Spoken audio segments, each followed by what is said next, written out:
প্রস্তাব করব এই 100 বছরে সারা দেশে কমিউনিস্ট পার্টি গড়ে তোলার কাজে গণসংগ্রাম, গণ আন্দোলন তাতে অংশগ্রহণ করে যে সমস্ত কমরেডরা, হাজারের কোটায় না, লাখের কোটায় যে সমস্ত কমরেডরা প্রাণ দিয়েছেন, শহীদের মৃত্যুবরণ করেছেন, সেই সব কমরেডদের স্মৃতির উদ্দেশ্যে শ্রদ্ধা জানিয়ে আমরা কিছুক্ষণ দাঁড়িয়ে নীরবতা পালন করব।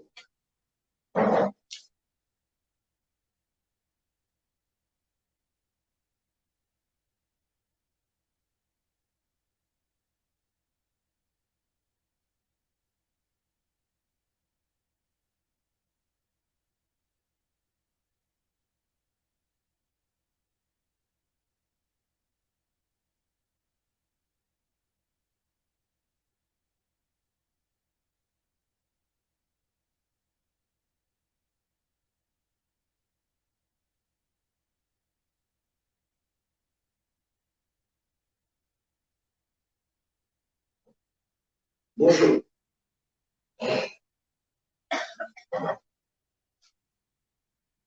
এখানে আজকের এই আলোচনায় ভার্চুয়াল মোডে আমাদের পার্টির সাধারণ সম্পাদক কমরেড সীতারাম ইয়েচুরি তিনি অংশগ্রহণ করবেন। তাকে টাইম দেওয়া হয়েছে 6:30। এখন আমার ঘড়ির সময় অনুযায়ী 6:15।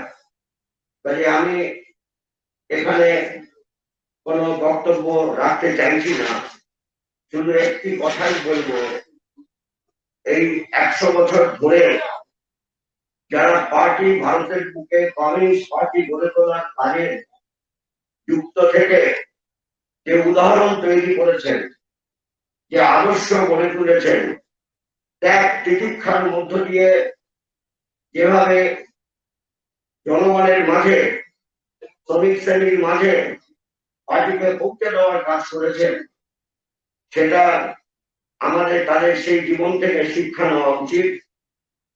এবং এখন যে সময় দেখা দিয়েছে, একটা অতিরিক্ত সমস্যা, প্যান্ডামিকের সমস্যা, এই আপনার কোভিড-19, তার ফলশ্রুতিতে পুঁজিবাদী দুনিয়া, আমাদের দেশে ভারত সরকার, আমাদের রাজ্যের তৃণমূল সরকার, তারা যেভাবে মানুষের মাঝে মানুষকে সেবা করার জন্য, স্বাস্থ্যবিধি মান্য করে মানুষকে রক্ষা করার জন্য যা যা করা দরকার ছিল তারা করছে না।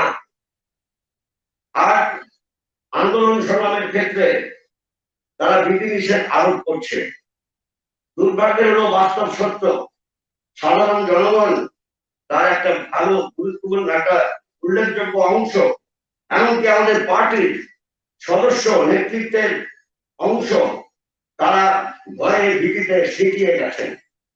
স্বাস্থ্যবিধি মানতে হবে, কথা ঠিক, কিন্তু মানুষের জীবন সংগ্রামের লড়াইতে আমাদের থাকতে হবে তাদের সঙ্গে। সেই কাজ সফলভাবে করবার লক্ষ্যে পথ চলতে আজকে দিনে আমাদের শপথ গ্রহণ করা উচিত। এই কথা বলে আমি আপনাদের সবাইকে অভিবাদন জানিয়ে আমার এই ছোট্ট দুটি কথা উল্লেখ করলাম। এখন কে বলবে, তুমি না সূর্য?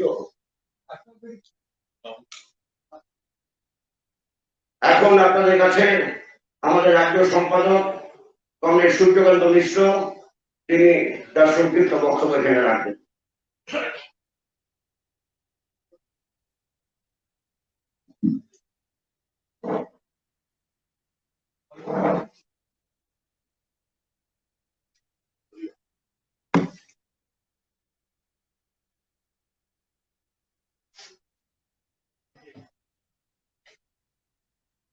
আমাদের সভাপতি উপস্থিত,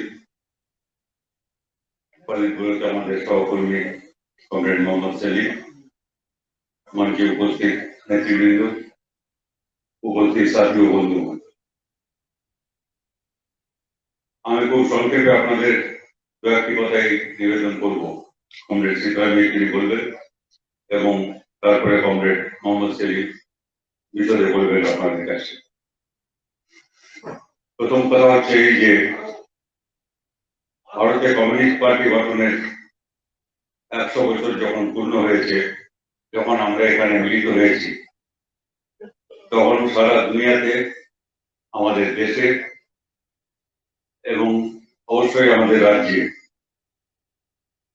একটা শতাব্দী কাল সময় অনেকগুলো বিরাট পরিবর্তন হয়ে গেছে। সেই পরিবর্তনের মধ্যে কিছু বিষয় আছে যা এখনো প্রাসঙ্গিক, তখন আর এখন এই দুই সময়ের মধ্যে। সেই বিষয়টা হচ্ছে এই যে ঠিক 102 বছর আগে প্রায় সারা পৃথিবীতে এরকম একটা অতিমারী প্যান্ডেমিক যাকে বলা হয় তা দেখা দিয়েছিল এবং সেই ইনফ্লুয়েঞ্জা প্যান্ডেমিকে আনুমানিক 5 কোটি মানুষ তারা মারা গিয়েছিলেন।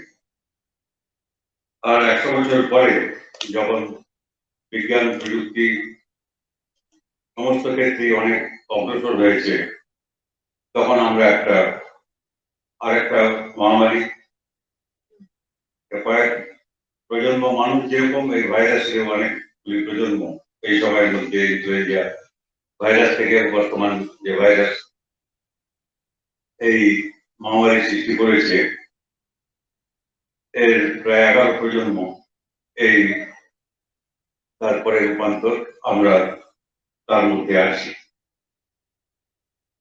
এবং এটা ঠিক যে এখনো বিজ্ঞান প্রযুক্তির অনেক অগ্রগতি সত্ত্বেও আমরা বলতে পারি না যে এই মহামারীর শেষ কোথায়, তা বিশ্বের যারা বিজ্ঞানী এ নিয়ে গবেষণা করছেন তারাও শেষ সিদ্ধান্তে উপনীত হতে পারেননি এবং আমাদের যে কোনো পরিস্থিতি মোকাবিলার জন্য প্রস্তুত থাকতে হবে।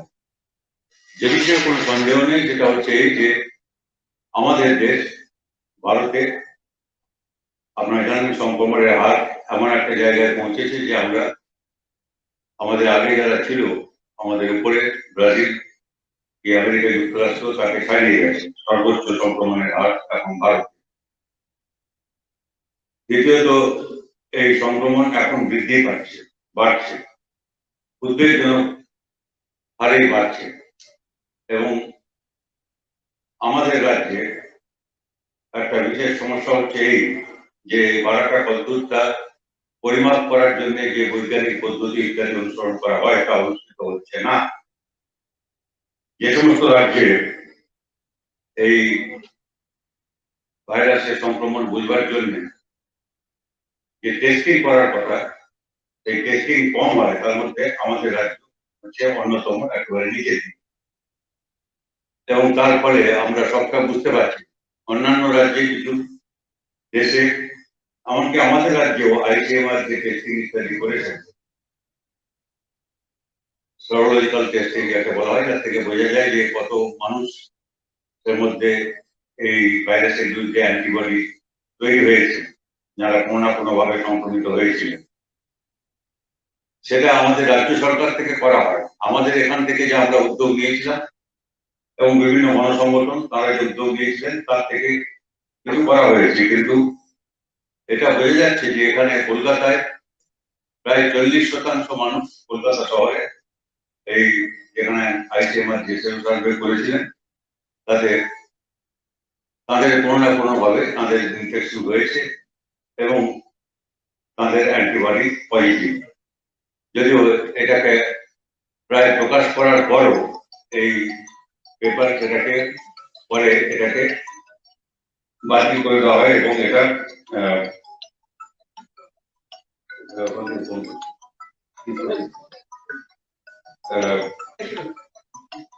এবং তা আনুষ্ঠানিকভাবে প্রকাশিত হয়নি। এটা খানিকটা কেন্দ্রীয় সরকারের চাপে। যাই হোক না কেন, আমাদের প্রথম কথা হচ্ছে যে এই পরিস্থিতি আমাদের মোকাবিলা করতে হবে এবং মোকাবিলা করতে হবে কোন রকম আতঙ্ক ছাড়াই।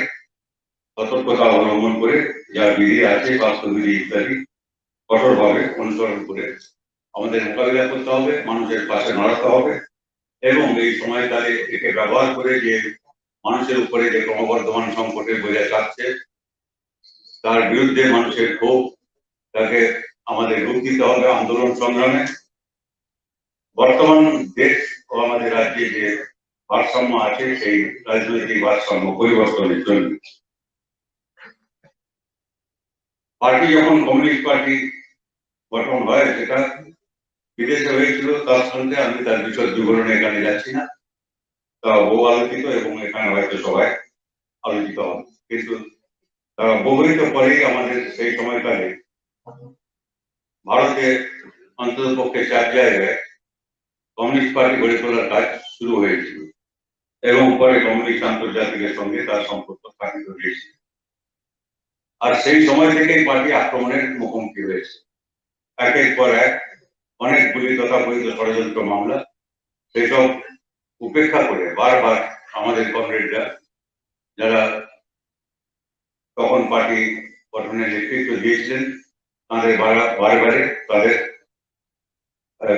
গ্রেপ্তার করা হয়েছে এবং দীর্ঘদিন এই মামলায় কমরেড মুজাফফর আহমেদ কাকাবু বিরাট ষড়যন্ত্র মামলা পর্যন্ত দীর্ঘ সময় জেলে অতিবাহিত করেছিলেন এবং আমাদের সেই পার্টি গঠনের সময় থেকে 25 সালে খানিকটা এটাকে ভারতে একটা নির্দিষ্ট খানিকটা সাংগঠনিক রূপ দেওয়ার পরে পার্টি যেটা বলা হয় যে পার্টি কংগ্রেস, সেই পার্টি কংগ্রেস কিন্তু অনুষ্ঠিত হয়েছিল 1943 সালে। প্রথম পার্টি কংগ্রেস 1943 সালে গঠিত হয়েছে। 1943 সালে সেই প্রথম পার্টি কংগ্রেস যখন অনুষ্ঠিত হয় তাতে 138 জন প্রতিনিধি ছিলেন। সেই 138 জন প্রতিনিধি যারা এসেছিলেন তাদের তখনকার যে ক্রেডেন্সিয়াল রিপোর্ট থেকে যা দেখা যাচ্ছে এটা একটা রেকর্ড যে 138 জন প্রতিনিধি তারা লড়াই সংগ্রামের ময়দান থেকে এসেছিলেন। এরা প্রত্যেকে যে সময় জেলে অতিবাহিত করেছিলেন, বন্দী ছিলেন, সেই সবটা যদি যোগ করা যায় তাহলে এটা 414 বছরের কারাগার। 138 জন প্রতিনিধি মোট কারাগারে ছিলেন, এটা 414 বছর। তার থেকে আরম্ভ করে আমি যদি আসি আমাদের পার্টি ভারতের কমিউনিস্ট পার্টি মার্ক্সবাদী যখন গঠিত হলো 1964 সালে, সেই 1964 সালে আমাদের পার্টির সপ্তম কংগ্রেস যাকে আমরা বলি তাতে যে পলিটগুলো নির্বাচিত হয়েছিল নবরত্ন আমরা যাদের বলি, সেই নবরত্ন 9 জন মোট যে সময় জেল খেটেছিলেন সেটা যোগ করলে 60 বছর দাঁড়ায়।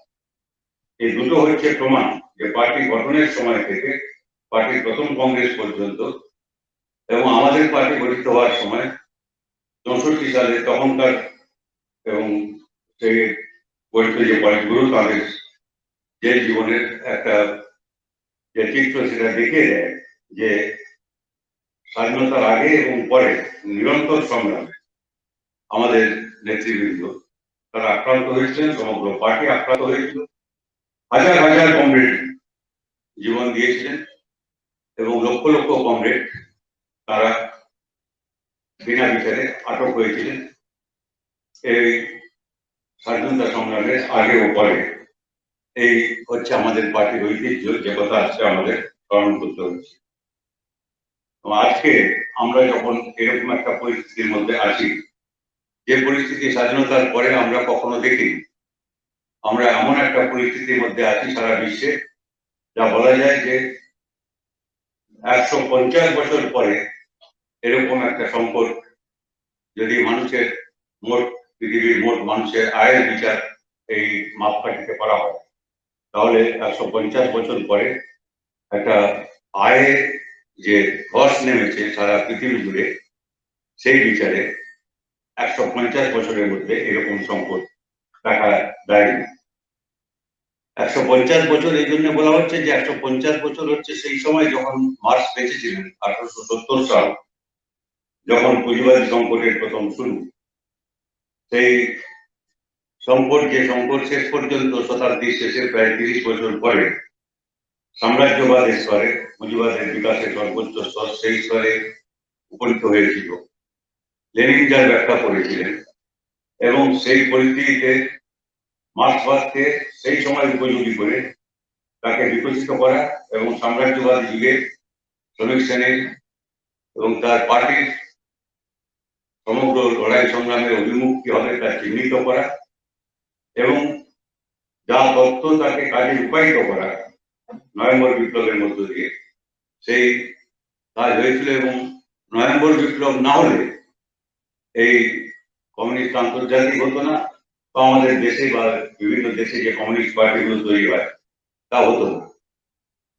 তাই এই ঐতিহ্য নিয়ে আমাদের আজকের পরিস্থিতি মোকাবিলা করতে হবে এই কারণে যে এই পরিস্থিতি একটা পরিস্থিতি যা বিশ্বে এবং আমাদের দেশে আমরা প্রত্যক্ষ করছি, যা আমাদের প্রজন্ম বা দীর্ঘদিন ধরে এই আমাদের অভিজ্ঞতা নেই, সেরকম একটা পরিস্থিতি, সেরকম একটা চ্যালেঞ্জের মুখোমুখি আমরা দাঁড়িয়ে আছি। এই পরিস্থিতি বিশেষ বৈশিষ্ট্য হলো এই আমাদের দেশের ক্ষেত্রে যে স্বাধীনতার জন্য যে লড়াই এবং তার ফলে আমাদের দেশের স্বাধীনতা 1947 সালের 15ই আগস্ট, তারপরে দেশের যে সংবিধান, সেই সংবিধানের প্রথমেই প্রস্তাবনায় যে মৌলিক 5টা কথা এখনো লেখা আছে, এখনো যে কেউ সংবিধানের প্রথম পাতা উল্টে প্রথম যেটা প্রস্তাবনা সেখানে প্রেমরুল যাকে বলা হয় সেখানে যা লেখা আছে সেই 5টা কথা যে ভারত মানে কি, ইন্ডিয়া দ্যাট ইজ ভারত, এটা সংবিধানের প্রথম পৃষ্ঠায় শুরুতে, তার আগে প্রস্তাবনায় এই ভারত মানে কি, এই সংবিধান, এই সংবিধানটার মূল বৈশিষ্ট্য কি, 5টা কথা। এই 5টা হচ্ছে এই যে ভারত মানে হচ্ছে একটা সার্বভৌম, আমাদের সংবিধানের প্রথম কথা, গণতান্ত্রিক, প্রজাতন্ত্র, 3টে কথা, 2টো কথা পরে তার সঙ্গে যুক্ত হয়েছিল, ধর্মনিরপেক্ষ ও সমাজতান্ত্রিক। সেই 2টো কথা পরে যা যুক্ত হয়েছিল সেই সবটা মিলিয়ে 5টার একটা একটা শব্দ যদি আমরা বিশ্লেষণ করি তাহলে দেখবো 5টাই প্রত্যেকটা বৈশিষ্ট্য আছে আক্রান্ত। সেটাই হচ্ছে একটা খুব বড় চ্যালেঞ্জ। তার মানে হচ্ছে স্বাধীনতা সংগ্রামের, বিশেষ করে স্বাধীনতা সংগ্রামের শেষ 30 দশকের, 3টা দশকের শেষ 30 বছর প্রায়, তার যা কিছু তার ইতিবাচক দিক, যার উপরে আমাদের দেশের সংবিধান তৈরি হয়েছে, এই প্রত্যেকটা ক্ষেত্র আজকে আক্রান্ত। কার্যত আমাদের ফিরে যেতে হচ্ছে এইরকম সময়ে সেরকম একটা চ্যালেঞ্জের মুখোমুখি যা স্বাধীনতা সংগ্রামের 3 দশকে ভারতীয় জনগণকে মোকাবিলা করতে হয়েছিল। সেই দিক থেকে পরিস্থিতির বের হচ্ছে এটাই যে এটা এমন একটা পরিস্থিতি যে স্বাধীনতা সংগ্রাম এবং তারপরে স্বাধীন ভারতে এ পর্যন্ত যে ইতিহাস, সেই ইতিহাসে এমন একটা সময়ে আমরা উপনীত হয়েছি যখন আমাদের প্রায় 100 বছর এই আমাদের পার্টির ইতিহাসে একটা বড় সময়, 70 বছরের বেশি সময়, সেই সময়ে অর্জিত যা কিছু সাফল্য সেগুলো সব আক্রান্ত হচ্ছে এবং আমাদের ফিরে যেতে হচ্ছে সেরকম একটা সময়। এবং এইরকম একটা প্রেক্ষাপটে দাঁড়িয়ে আজকে আমাদের যে কাজ তা বুঝে নেওয়ার জন্যই আমরা এই 100 বছরকে স্মরণ করছি। আমাদের পরবর্তী বক্তা যারা আছেন তারা বিশদে সেসব কথা আপনাদের বলবেন। আমি আপনাদের খালি এইটুকু বলেই আমার কথা শেষ করতে পারি যে আমাদের জীবনকালের যে অভিজ্ঞতা আছে সেই অভিজ্ঞতা এটা একটা নতুন সংযোজন। আমরা যারা বেঁচে আছি এখনো, এটা আমাদের কাছে চ্যালেঞ্জ, কিন্তু এটা আমাদের একটা সুযোগ শিখবার জন্য। এই অভিজ্ঞতা থেকে যে অভিজ্ঞতা শেখার সুযোগ সকলের হয় না, সেটা আমাদের প্রজন্ম সেই অভিজ্ঞতার মধ্য দিয়ে আমরা যাচ্ছি। আমরা এই চ্যালেঞ্জকে আমরা মোকাবিলা করব এই আত্মবিশ্বাস নিয়ে পরিস্থিতি যত কঠিন হোক না কেন আমাদের পার্টির যে সমান ঐতিহ্য আছে তার পতাকাকে 100 বছর পরে আমরা ঊর্ধ্বে তুলে ধরবো এই বিশ্বাস আমাদের আছে। আপনাদের সবাইকে আমি আমাদের পার্টির পক্ষ থেকে অভিনন্দন ধন্যবাদ জানাচ্ছি।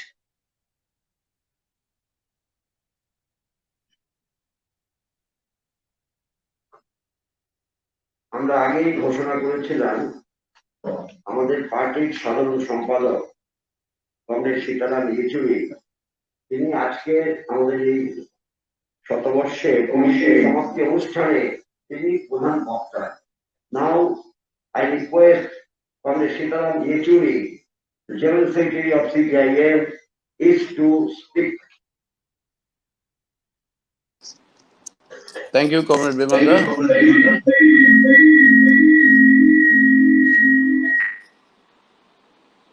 আপনাদের সবাইকে আমার লাল সালাম।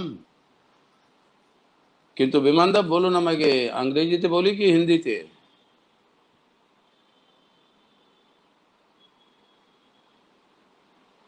বোধহয় হিন্দিতে না, আপনি আগে বলেছিলেন হিন্দিতে বলি।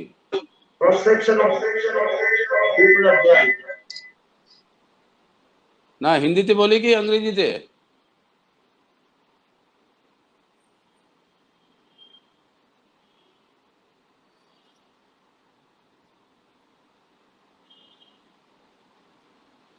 Hello, It's both Hindi and English in your own style. Please do that. Thank you.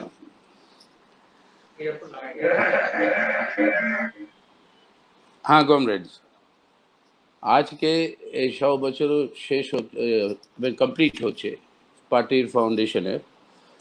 17 October 1920-তে দেশ স্থাপনা হলো কমিউনিস্ট পার্টি অফ ইন্ডিয়া। ওই সাথে আজকে 17 অক্টোবর 2020। তাই জন্যে আমাকে বললেন কি বাংলাতে বলতে একটু অসুবিধা হবে নিশ্চয়ই, তাই জন্যে ইংরেজিতে বলি কি হিন্দিতে বলি। তো ওরা বলে আপনার বিমানদা বলেছিলেন কি হিন্দিতেই বেশি লোক বুঝবে, তাই জন্যে আমি হিন্দিতেই বলতে চেষ্টা করছি। মাঝখানে যখন যখন দরকার হয় তো বাংলাতে এসে যাব। প্রথমে সবাইকে আমাদের লাল সালাম। আর আজকে দিন এই সেন্টেনারি যেটা আমরা মানাচ্ছি এই শতাব্দীটা, এখানে এই 100 বছরের ইতিহাস যদি আমরা পিছনে मुड़े देखी तो ये इतिहास से इतने सारे बड़े बड़े संघर्ष जो कम्युनिस्ट के नेतृत्व में, कम्युनिस्टों के नेतृत्व में हुए, इतने इतने बड़े बड़े त्याग और इतने सैकड़ों हमारे जो शहीद हुए हमारे देश की स्वतंत्रता आंदोलन में, देश की आज़ादी के लिए संघर्ष में, उसके बाद एक आधुनिक भारत के निर्माण में, जहाँ पर हम एक बिना शोषण की व्यवस्था, एक समाजवादी व्यवस्था की स्थापना के लिए जो हमारी कोशिश रही है, इसके अंदर कई सारे घटनाएं हैं, कई सारी चीज़ें हैं जो हमारे इस इतिहास के अंदर जो शामिल है। इन सभी चीज़ों में एक इतिहासकार के रूप में मैं नहीं जाना चाहता हूँ, लेकिन मुख्य धाराएं क्या है इसमें से, जिस मुख्य धाराओं का आज के दिन हमारे सामने जो प्रासंगिक सवाल है, इन सवालों के लिए आज हमें इसे किस तरीके से इस अनुभव का हम इस्तेमाल और उपयोग कर सकते हैं आज के दिन, और इससे हमारा क्या कर्तव्य होगा, इस दृष्टिकोण से मैं कुछ विषय आपके सामने रखना चाहूँगा। पहली बात तो यह है कि 1920 में जो स्थापना हुई थी कम्युनिस्ट पार्टी की, ये हुआ था ताशकंद में। हम सभी जानते हैं, जो भी भारत का इतिहास थोड़ा बहुत जानता है वो सभी जानता है कि ब्रिटिश हुकूमत जो है देश के अंदर क्रांतिकारी जो रुझान रही है राष्ट्रीय आंदोलन में, उस क्रांतिकारी रुझान के साथ बड़ी क्रूरता के साथ, बड़ी क्रूर दमन के साथ पेश आ रही थी। और किसी भी क्रांतिकारी को वो जो है ना देश के अंदर रहने देती थी, अगर रहा तो उसके ऊपर बहुत सख्त किस्म की कार्रवाई और कई सारों की जान भी कुर्बान हुई है इस प्रक्रिया में। रूस की क्रांति की सफलता जब हुई 1917 में, उसका प्रभाव पूरे दुनिया भर में एक महत्वपूर्ण प्रभाव पड़ा और एक अद्भुतपूर्ण प्रभाव पड़ा, जिसके चलते हुए हर देश के अंदर ये भावना उभर कर आई, अगर रूस के मजदूर वर्ग और वहाँ का किसान और वहाँ का खेत मजदूर, अगर ये लोग सब मेहनत कर जनता वहाँ पर मिलकर इस समाजवादी क्रांति को हासिल कर सके, तो हम क्यों नहीं करें, हम क्यों नहीं कर सकते। लेकिन इसके पीछे जो सिद्धांत है, जो विचारधारा है, उस विचारधारा को समझना जरूरी था अगर इस लक्ष्य को पूरा करना है। और इस विचारधारा को पहुंचाने में रूस के क्रांति के बाद जब एक कम्युनिस्ट इंटरनेशनल की गठन हुई थी 1919 में, उनकी पूरी की पूरी कोशिश के चलते हुए इस काम को पूरा करने के लिए दुनिया भर में कई सारे देशों के अंदर मार्क्सवाद लेनिनवाद के सिद्धांत को, उसकी क्रांतिकारी जो उसका विश्लेषण है, उस क्रांतिकारी विश्लेषण को पहुंचाने के लिए बहुत बहुत बड़ी कृषि की, और उसके चलते हुए वो अपने भारत तक भी पहुंचना शुरू हुआ। और उस प्रेरणा से, रूस की क्रांति की प्रेरणा से कई लोग जो है भारत से जाना चाह रहे थे कि मॉस्को की तरफ और कॉमरेड लेनिन से मिलने, और कई सारे लोग उनसे मिलते भी हैं, कई चर्चाएं भी होती है, लेकिन उनमें से कई सारे लोग वहाँ तक पहुँच नहीं पाए, और क्योंकि उनके ऊपर ये क्रूर दमन जो है वो चल रहा था। और इससे भी पहले जो गदर पार्टी जो आपके कनाडा और उत्तरी अमेरिका में, यानी आज के यूनाइटेड स्टेट्स ऑफ अमेरिका में, जहाँ पर सैन फ्रांसिस्को में उनके हेडक्वार्टर से गदर पार्टी की स्थापना हुई, जो देश की आज़ादी के लिए भारत के बाहर से वो जो है कोशिश और लड़ाई कर रहे थे, संघर्ष कर रहे थे, वो गदराइट जब उनको वहाँ पर दमन होके वो वापस आते हैं, तो आप ही के बंगाल के बजबज में, कलकत्ते के पास ही, उनके ऊपर क्रूरता के साथ ब्रिटिश हुकूमत जो है हमला करती है, गोली चलाती है, उनको अपने जहाज से उतरने नहीं देती, और इस तरीके के दमन करके उन सभी क्रांतिकारियों को या गिरफ्तार या उनको गोली से मार देना, ये इस तरीके की दमन चली। उनमें से जो बचे हुए थे, जो गदराइट कहते थे, कहा जाता था, और जो मुहाजिर थे, वो भी जो है मॉस्को की तरफ चलने के लिए तैयार होकर निकले थे। लेकिन इससे पहले, रूस की क्रांति से ही पहले, एक षड्यंत्र की जो एक आरोप लगाकर 5 पेशावर कॉन्स्पिरेसी केसेस का घटना करती है ब्रिटिश, और लाहौर कॉन्स्पिरेसी करके 1915 में मतलब वो उस तरीके की एक कॉन्स्पिरेसी केस का वो उसको लगाती है क्रांतिकारियों के ऊपर, और इस तरीके से दमन को और तेज किया जाता है। इस परिस्थिति और माहौल में देश के बाहर के अलावा देश के अंदर अपने ज़मीन पर कम्युनिस्ट पार्टी का स्थापना संभव नहीं था। तो इन परिस्थितियों में ताशकंद में इसका गठन होता है। लेकिन ताशकंद में गठन होने के बाद फौरन बाद देश के अंदर जो अपनी देश की राष्ट्रीय आंदोलन जो चल रही थी आज़ादी के लिए, उस स्वतंत्रता आंदोलन के अंदर हस्तक्षेप करते हुए उसका दिशा निर्देश करने के लिए क्या करना चाहिए, ये बातें कम्युनिस्ट पार्टी 1920 से ही, और खास तौर से 1921 से देश की स्वतंत्रता आंदोलन के सामने पेश कर रही थी। 1921 के अंदर अहमदाबाद में जो एआईसीसी का सेशन होता है, उस एआईसीसी सेशन के अंदर एक प्रस्ताव पेश किया जाता है कम्युनिस्ट पार्टी ऑफ इंडिया की तरफ से, जो कॉमरेड मौलाना हसरत मोहानी और कॉमरेड स्वामी कुमारानंदा, एक मौलाना एक स्वामी, कम्युनिस्ट पार्टी की तरफ से वो प्रस्ताव पेश करते हैं संपूर्ण आज़ादी का।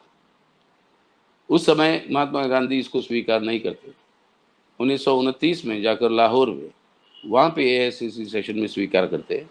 लेकिन सबसे पहले ये बात देश के जनता के सामने, राष्ट्रीय आंदोलन के सामने लाने वाले कम्युनिस्ट थे, और इसको लेकर हर साल जब एआईसीसी की सेशन होती थी, 1922 में गया, इस तरीके से चलते चलते 1926 में गुवाहाटी, वहाँ तक हर एआईसीसी सेशन में एक सीपीआई की तरफ से एक मैनिफेस्टो दिया जाता था कि राष्ट्रीय आंदोलन की एजेंडा क्या होनी चाहिए और किन मुद्दों पर हमें जो है लोगों को लामबंद करना चाहिए।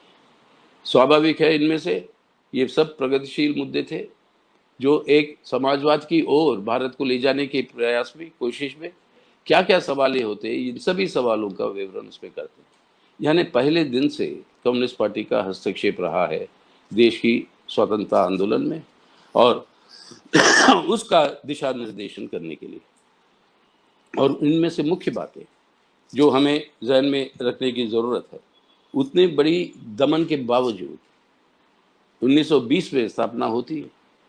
आज सीपीआई हमारे देश में कहती है कि ना, कम्युनिस्ट पार्टी की स्थापना 1925 में हुई थी, लेकिन अगर 1920 में ये स्थापना ना होती तो ना ये एआईसीसी के अंदर ये प्रस्ताव इस तरीके से आते, ना ये हस्तक्षेप रहता, ना 1942 में, 1922 में, 1922-23 के अंदर जो कौमी घटनाएं और कौमी हिंसा जो हो रही थी देश में, याद रखिएगा 1919 में जालियनवाला बाग का जो घटना जो घटी थी वहाँ पे, जहाँ पर ब्रिटिश हुकूमत ने देखा कि हिंदू, मुस्लिम, सिख सब मिलकर हमारे देश की स्वतंत्रता के लिए लड़ाई में शामिल हो चुके थे। इस एकता से वो भी डर गए और जो पहले से ही वो डिवाइड एंड रूल का जो उनका पॉलिसी था कि लोगों के बीच में बंटवारा करो और उसके आधार पर अपनी हुकूमत चलाओ, उसको और तेज़ किया और पूरे देश भर में कई सारे प्रांतों में ये कौमी नफरत, सांप्रदायिक नफरत को फैलाने में देश के अंदर ही सांप्रदायिक तत्वों की मदद से और फंडामेंटलिस्ट फोर्सेस की मदद से इस तरीके की वातावरण सृष्टि की। तभी 1922-23 में कम्युनिस्ट पार्टी लिखती है कि ये इस तरीके की जो सांप्रदायिक घटनाएं हो रही है, हिंसा हो रही है, इसके लिए शांति बहाल करना ज़रूरी है। तब राष्ट्रीय आंदोलन के साथ मिलकर कम्युनिस्ट लोग शांति कमेटियां बनाते हैं पूरे कई सारे प्रांतों में, लेकिन तभी कम्युनिस्ट पार्टी भी रुझान स्पष्ट करती है। ये सांप्रदायिक तनाव और ये हिंसा और ये नफरत कौमों के बीच में, धर्मों के बीच में ये बढ़ता है क्योंकि वो एक असलियत को छुपाते हैं कि शोषित जो इंसान है वो किसी भी धर्म के साथ क्यों ना जुड़ा हो, हिंदू हो, मुसलमान हो, सिख हो, ईसाई हो, वो दलित हो, वो ब्राह्मण हो, वो ऊंची जात का हो या पिछड़ी जात का हो, आदिवासी हो, जो भी शोषित होता है उसके ऊपर शोषण बरकरार होता है। धर्म से कोई फर्क नहीं पड़ता। जब तक शोषित लोगों की एकता नहीं होती मजबूत, इससे भी हल हमें नहीं मिलेगा इस तरीके की सांप्रदायिक हिंसा से। तो वो शोषित लोगों की एकता को मजबूत करना, वो लक्ष्य बना कम्युनिस्ट पार्टी का पहले दिन से ही, और आज तक वो बात प्रासंगिक है कि आज भी इसी एकता को वो तोड़ना चाहते हैं, जैसे हम देखेंगे आज की वर्तमान परिस्थितियों में। लेकिन इस तरीके से हस्तक्षेप करते हुए उस दमन के बावजूद 1920 और 25 के बीच में कम्युनिस्ट आंदोलन को एकजुट करने के लिए ये एक छोटी सी कम्युनिस्ट पार्टी, 7 सदस्यों की, उस समय 7 सदस्यों की कम्युनिस्ट पार्टी, ये पूरी कोशिश की। और कॉमरेड एम.एन. रॉय चिट्ठियां लिखते हैं अपने काका बाबू को कलकत्ते में, क्योंकि उन दिनों में ब्रिटिश हुकूमत ने 4 प्रेसिडेंसियों में बांटा था भारत को। कलकत्ता जो उनकी राजधानी थी, मद्रास, बॉम्बे और लाहौर, और इन 4 प्रेसिडेंसियों में अलग अलग तरीके से क्रांतिकारी गुट, क्रांतिकारी संगठन अपने काम कर रहे थे। आपके बंगाल में अनुशीलन और युगांतर, इस तरीके के कई सारे क्रांतिकारी ग्रुप्स जो काम कर रहे थे। कम्युनिस्ट भी आयोजित हो रहे थे काका बाबू के नेतृत्व में। तो इन सब को, यानी काका बाबू को, मद्रास में सिंगारवेलु चेट्टियार को, बॉम्बे में डांगे को, लाहौर में अपने वहाँ के क्रांतिकारी और गदराइज जो थे उनको, और खास तौर पर कानपुर में जो आपके मजदूर वर्ग का एक केंद्र था, क्योंकि सबसे ज़्यादा फैक्ट्रियाँ उस ज़माने में वहाँ पे थी, उस केंद्र के अंदर लोग कॉमरेडों को चिट्ठियाँ लिखकर यही अर्ज करते हैं कि सबको इकट्ठा होकर देश के ज़मीन पर इस कम्युनिस्ट पार्टी को आज कंसोलिडेट करने की ज़रूरत है। उसी का नतीजा है 1925 की यूनिटी कॉन्फ्रेंस जो होती है कानपुर में। और उस यूनिटी कॉन्फ्रेंस के बाद देश के ज़मीन पर कम्युनिस्ट पार्टी का जड़ होता है, जब ये चारों तरफ से ये क्रांतिकारी एकजुट होकर एक कम्युनिस्ट पार्टी में शामिल होते हैं और उसकी गठन होती है। लेकिन उसी दरमियान ये दमन भी ब्रिटिश हुकूमत से और तेज़ी के साथ बढ़ी। कानपुर में 25 को होने के कन्वेंशन से पहले ही, कॉन्फ्रेंस से पहले ही 2324 को 2324 सालों में कानपुर कॉन्स्पिरेसी केस का आयोजन करता है ब्रिटिश हुकूमत। बड़ी दमन होती है कम्युनिस्टों के ऊपर, क्रांतिकारियों के ऊपर। और दूसरी ओर से उसके बाद 1931 में मीरठ कॉन्स्पिरेसी केस लागू करते हैं, जो चली है 1934 तक। और क्योंकि पूरा केस और पूरा बुनियाद और पूरे अरेस्ट बेबुनियादी थे, रिहा किया जाता है। उनमें से काका बाबू भी एक थे। रिहा किया जाता है उन कम्युनिस्ट कॉन्स्पिरेसी केस के जो गिरफ्तार हुए थे उन लोगों को। और 1934 में गिरफ्तार होने के बाद से एक केंद्रीय तरीके से कम्युनिस्ट पार्टी को काम करने का मौका मिलता है। यानी 25 में गठन हुई, 34 तक ब्रिटिश हुकूमत उनको काम करने के लिए कोई परिस्थिति होने ही नहीं दिया। और उसके बाद भी 34 के बाद भी ये दमन चलती रही। इस तरीके से हिंसा पुलिस की, प्रशासन की, कम्युनिस्टों के ऊपर चलता रहा। लेकिन 1964 के बाद से ये काम करना एक संगठित तरीके से ये शुरू हुआ। तो इस ऐसी परिस्थितियों में जो हस्तक्षेप जो कम्युनिस्ट आंदोलन का रहा है, जो अपने संघर्षों के आधार पर, जैसे मैं पहले कह रहा था, बड़े बड़े संघर्ष हुए जिससे नेशनल एजेंडा को जो है वो प्रभावित किए हैं। बड़ा बड़ा दमन का सामना किया, बड़े बड़े हमारे अपने कॉमरेड शहीद हुए हैं और बहुत बड़े त्याग दिए हैं कॉमरेडों ने। और इसके चलते हुए उस इतिहास के पहलुओं में नहीं जा रहा हूँ, जैसे मैं पहले कह रहा था, लेकिन जो सारांश और सवाल क्या था, मैं आपको बताया जिस तरीके से धर्मनिरपेक्षता के बारे में, सेकुलरिज्म के बारे में जो जो जो बात कम्युनिस्टों ने रखी थी, वो बात आज भी उतनी ही प्रासंगिक है जो उस समय से लेकर आज तक जो कम्युनिस्ट आंदोलन जो है जिसके साथ जुड़ी हुई है, उस समझ के साथ। वो क्या है? सेकुलरिज्म का मतलब क्या है? धर्मनिरपेक्षता का मतलब क्या है? धर्मनिरपेक्षता का मतलब यह है कि धर्म और राजनीति के साथ, धर्म और प्रशासन के साथ, धर्म और सरकार के साथ कोई संबंध नहीं। सरकार का, प्रशासन का और अपनी संविधान का ये कर्तव्य बनता है कि हर व्यक्ति किसी भी धर्म को जो चुनता है, उस व्यक्ति का वो अधिकार की संरक्षण करे, उस व्यक्ति को उस धर्म को पालन करने के लिए कोई अड़चन ना पैदा हो और उस पालन करने में कोई हस्तक्षेप करने की गुंजाइश ना हो किसी और को। यानी कोई और आकर ये नहीं कह सकता है कि मेरे भगवान आपके भगवान से बेहतर है। जो भी निजी एक निर्णय है एक व्यक्ति का, वो अपने धर्म में वो आस्था रखने का आश्वासन और वो गारंटी जो है हमारा संविधान को करना चाहिए। और धर्मनिरपेक्षता का मतलब है धर्म और राजनीति का पूरा कोई संबंध ना हो। और यही बात करके असली समझ धर्म के बारे में कम्युनिस्टों ने जो रखा वो क्या है? आखिर धर्म क्या है? एक आत्मा और एक परमात्मा, एक आत्मा एक परमात्मा के बीच में एक पवित्र संबंध है, वो है धर्म। कौन होगा वो परमात्मा? वो सिर्फ ये आत्मा तय करेगी। और ये आत्मा की जो तय करती है, ये भी तय कर सकती है हमारे जैसे आत्मा कि कोई परमात्मा नहीं है, हम नास्तिक रहेंगे। और ये नास्तिक रहने का परंपरा उतना ही पुराना और उतना ही प्राचीन है जितने आज हिंदुत्व के दो परिंदे जो है आज की ये कहते हैं कि प्राचीन हिंदुस्तान की परंपराओं के खिलाफ जाने वाली बात है नास्तिकता। बिल्कुल नहीं। सबसे पहला नास्तिक तो चारवाक था। जितना पुराना हिंदू धर्म है उतना पुराना ही वो नास्तिकता भी है। तो ये जो अधिकार है हर आत्मा का, उसके परमात्मा को चुनने के लिए उसके अंदर कोई हस्तक्षेप नहीं कर सकता। वो परमात्मा भी आके नहीं बोल सकते कि हमारी पूजा क्यों कोई परमात्मा आके नहीं पूछ सकता हमारी पूजा क्यों नहीं हो रही है, उनकी क्यों हो रही है।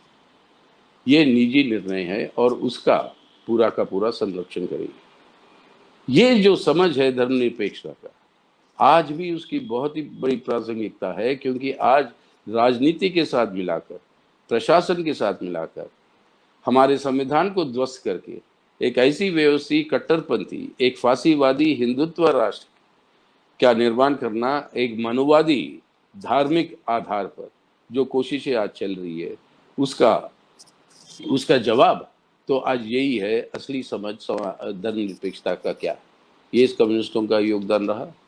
और इसी के साथ साथ उन्होंने क्या कहा कि हमारे देश की जो विशालता विविधता है, ये विविधता ना किसी धर्म के साथ जुड़ी है, ना किसी भाषा के साथ जुड़ी है, ना किसी परंपरा के साथ जुड़ी है, ना किसी सभ्यता के साथ जुड़ी है, ये सब के साथ जुड़ी हुई ये विविधता जो है, इस विविधता के आधार पर अगर देश की जनता को और देश को उसकी एकता को मजबूत रखना है और उसको बरकरार रखना है, तो ये स्वाभाविक है कि और कोई रास्ता नहीं है जब तक जनतांत्रिक आधार पर हम इन सब विविधताओं को बराबरी का हक ना दें। और इसीलिए पैदा हुआ देश के अंदर ये समझ जो कम्युनिस्टों ने सामने रखी, धर्मनिरपेक्ष जनतंत्र। देश के अंदर, भारत के अंदर कम्युनिस्ट सबसे पहले राजनीतिक ताकत थी जिन्होंने कहा कि धर्मनिरपेक्षता और जनतंत्र को अलग अलग खेमियों में नहीं देख सकते आप। भारत के अंदर धर्मनिरपेक्ष जनतंत्र ही वो एक जुड़ा हुआ चीज है जिसको आप अलग अलग नहीं देख सकते। तो आज के दिन ये है सेक्युलर डेमोक्रेसी, धर्मनिरपेक्ष जनतंत्र,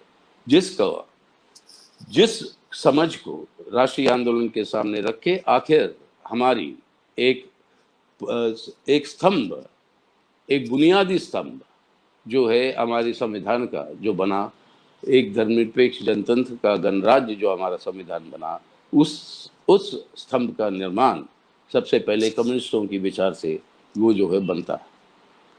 और इसी तरीके से देखिए बड़े बड़े संघर्षें जो हुई है, और इस संघर्षों में बहुत बड़ा संघर्ष जमीन के सवाल पर कम्युनिस्टों के नेतृत्व में हुए हैं देश में।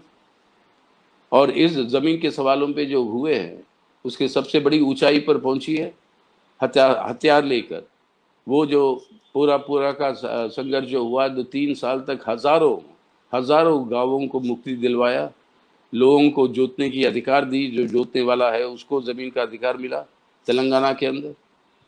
और उसी के साथ साथ आपके बंगाल के अंदर आपका तेबागा का जितना बड़ा जो किसानों का जो आंदोलन और हमारे ग्रामीण इलाकों के लोगों का जो आंदोलन और संघर्ष जो रहा, केरल में पुनः प्रवाह, आपके आसाम के अंदर सुरमा वैली के वहाँ के आपके किसान और वहाँ के ग्रामीण इलाके के लोगों के संघर्ष, आपके महाराष्ट्र में वर्ली आपके आदिवासियों के बीच में वहाँ पे जमीन की अधिकार के लिए उनकी लड़ाई, ये सब संघर्ष जो है एक मुख्य सवाल को ले आते हैं राष्ट्रीय आंदोलन के सामने। और वो मुख्य सवाल ये है भूमि सुधार का। भूमि सुधार की बात जब तक नहीं आए कि जोतने वाले को अधिकार, जोतने वाले को मालकियत जमीन की, ये बात जो उभर कर आई वो ही आगे को बढ़ते वो बनी है आपके जमींदारी खत्म करने वाले कानूनों में जमींदारी एबॉलिशन एक्ट के रूप में। और इसके चलते हुए कम्युनिस्टों की योगदान क्या रही, देश के जो होने वाले शासक वर्ग है, उस जमाने में कांग्रेस पार्टी के जो नेतृत्व कर रहे थे, उनका पूरा का पूरा कोशिश यही था जो हर इस विविधता के अंदर, हर विविधता के अंदर जो शोषण करने वाले जो लोग हैं उन लोगों से अपील करके उनको एकजुट करना, उनको जोड़ना राष्ट्रीय आंदोलन में। कम्युनिस्टों की योगदान क्या रही, जो शोषित जनता है, जिनके ऊपर शोषण तीव्रता से हो रही है, किसान हो, खेत मजदूर हो, खासतौर से सामंतवादी व्यवस्था की शिकार जो थे, या दूसरी ओर जो फैक्ट्रियां नए खुल रहे थे, बन रहे थे, उसके अंदर जो हमारे मजदूर हो, उस मजदूर वर्ग के ऊपर जो शोषण हो रहे थे, इन शोषित लोगों को आयोजन करते हुए एक तरह से ट्रेड यूनियन का निर्माण पहली बार भी देश के अंदर होता है उसी 1920 में, जिस साल में कम्युनिस्ट पार्टी की गठन होती है।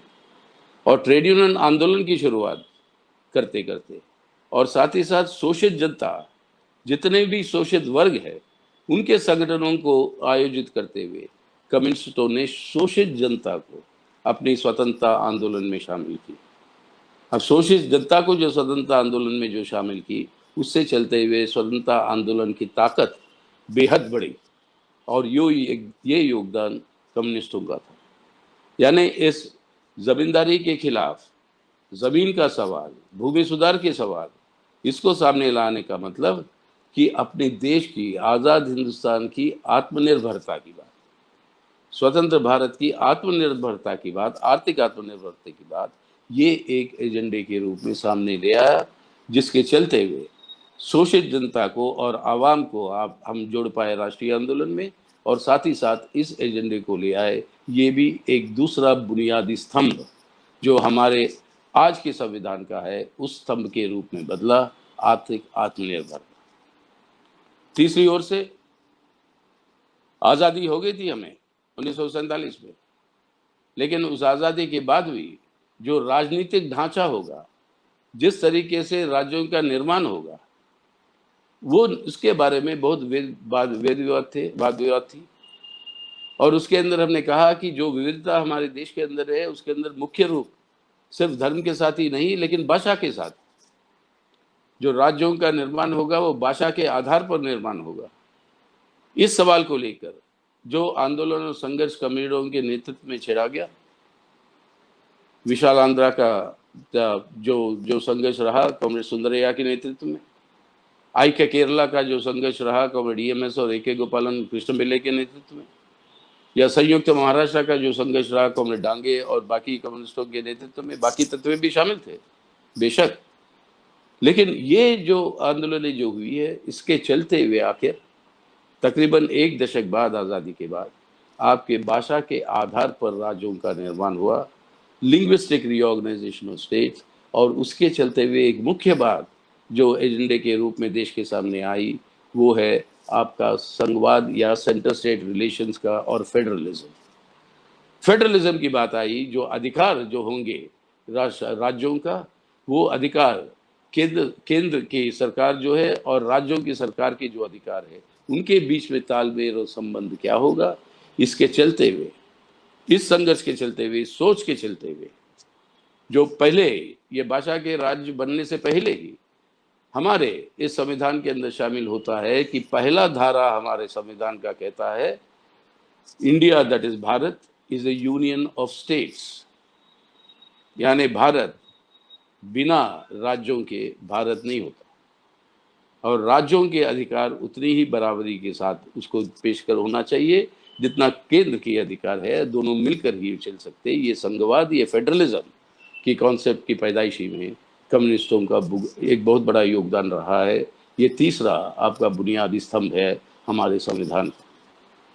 और चौथी ओर आपके बंगाल के अंदर सोशल रिफॉर्म के सवाल पर, सामाजिक न्याय के सवाल पर जितने बड़े बड़े आंदोलन और जितने बड़े बड़े अभियान हुए, हमारे केरल में जो मंदिरों के अंदर दलितों का को जाने की अधिकार को लेकर जो बड़े बड़े संघर्ष हुए हैं, जिसके नेतृत्व कॉमरेड AK गोपालन, कॉमरेड EMS नंबूद्रीपाद वगैरह, मतलब हमारे कृष्ण पिल्ले कम्युनिस्ट नेता लोग कर रहे थे। तो इसके चलते हुए ये सामाजिक न्याय वाली बात, यानी दलितों की अधिकार, हमारे हरिजनों की के जिनको गांधी जी हरिजन बुलाते, उन्होंने कहा बिल्कुल, मतलब उनको वो अछूतता के खिलाफ गांधी जी ने बहुत प्रचार किया, लेकिन कम्युनिस्टों की रुझान क्या रही कि ये अछूतता या इनके ऊपर जो सामाजिक शोषण जो होता, इस सामाजिक शोषण के लिए हल जितने भी हो, आरक्षण वगैरह, ये सब सही है, लेकिन उससे पूरा काम नहीं हो पाएगा जब तक इनको आर्थिक अधिकार नहीं मिलेगी। और इसलिए भूमि सुधार के साथ साथ उन्होंने कहा तभी इन तबकों को जो है अपनी बराबरी का अधिकार मिल सकता है, जब इनको आर्थिक रूप से इनको जो है मजबूत करें। तो इस तरीके से इस सवाल को लेकर सामाजिक न्याय की, महिलाओं के ऊपर अत्याचार, महिलाओं के ऊपर जो दमन, महिलाओं के ऊपर जो जिस तरीके से प्रतिबंध हुआ करते थे, उसके खिलाफ, ये सभी सवालों के ऊपर जो कम्युनिस्ट आंदोलन ने इन सवालों को उठा के जन आंदोलन को जो छेड़ा, जिसके चलते प्रभावित होकर ये अपना चौथा स्तंभ बना इस संविधान। यानी पूरी कोशिश क्या थी कि उस समय राष्ट्रीय आंदोलन के अंदर 3 व्यूह पैदा हुए, विचार, 3 सोच कि स्वतंत्र भारत का चरित्र क्या होगा, कांग्रेस पार्टी जो नेतृत्व दे रही थी, कहते धर्मनिरपेक्ष जनतंत्र का एक गणराज्य होगा। बिल्कुल सही। 1920 में ये तीनों विचारधारा, ये तीनों सोच, ये तीनों व्यूह पैदा होते हैं। 1920 में कांग्रेस पार्टी की गठन, 1925 में आरएसएस का गठन, 1928 में मोतीलाल नेहरू कमीशन जो कांग्रेस पार्टी की तरफ से इस बात को लेकर आते हैं कि आज़ाद हिंदुस्तान का जो चरित्र जो है वो धर्मनिरपेक्ष जनतंत्र का गणराज्य होगा। तो इससे वो उन्होंने कांग्रेस पार्टी और नेतृत्व ने वो व्यू रही थी।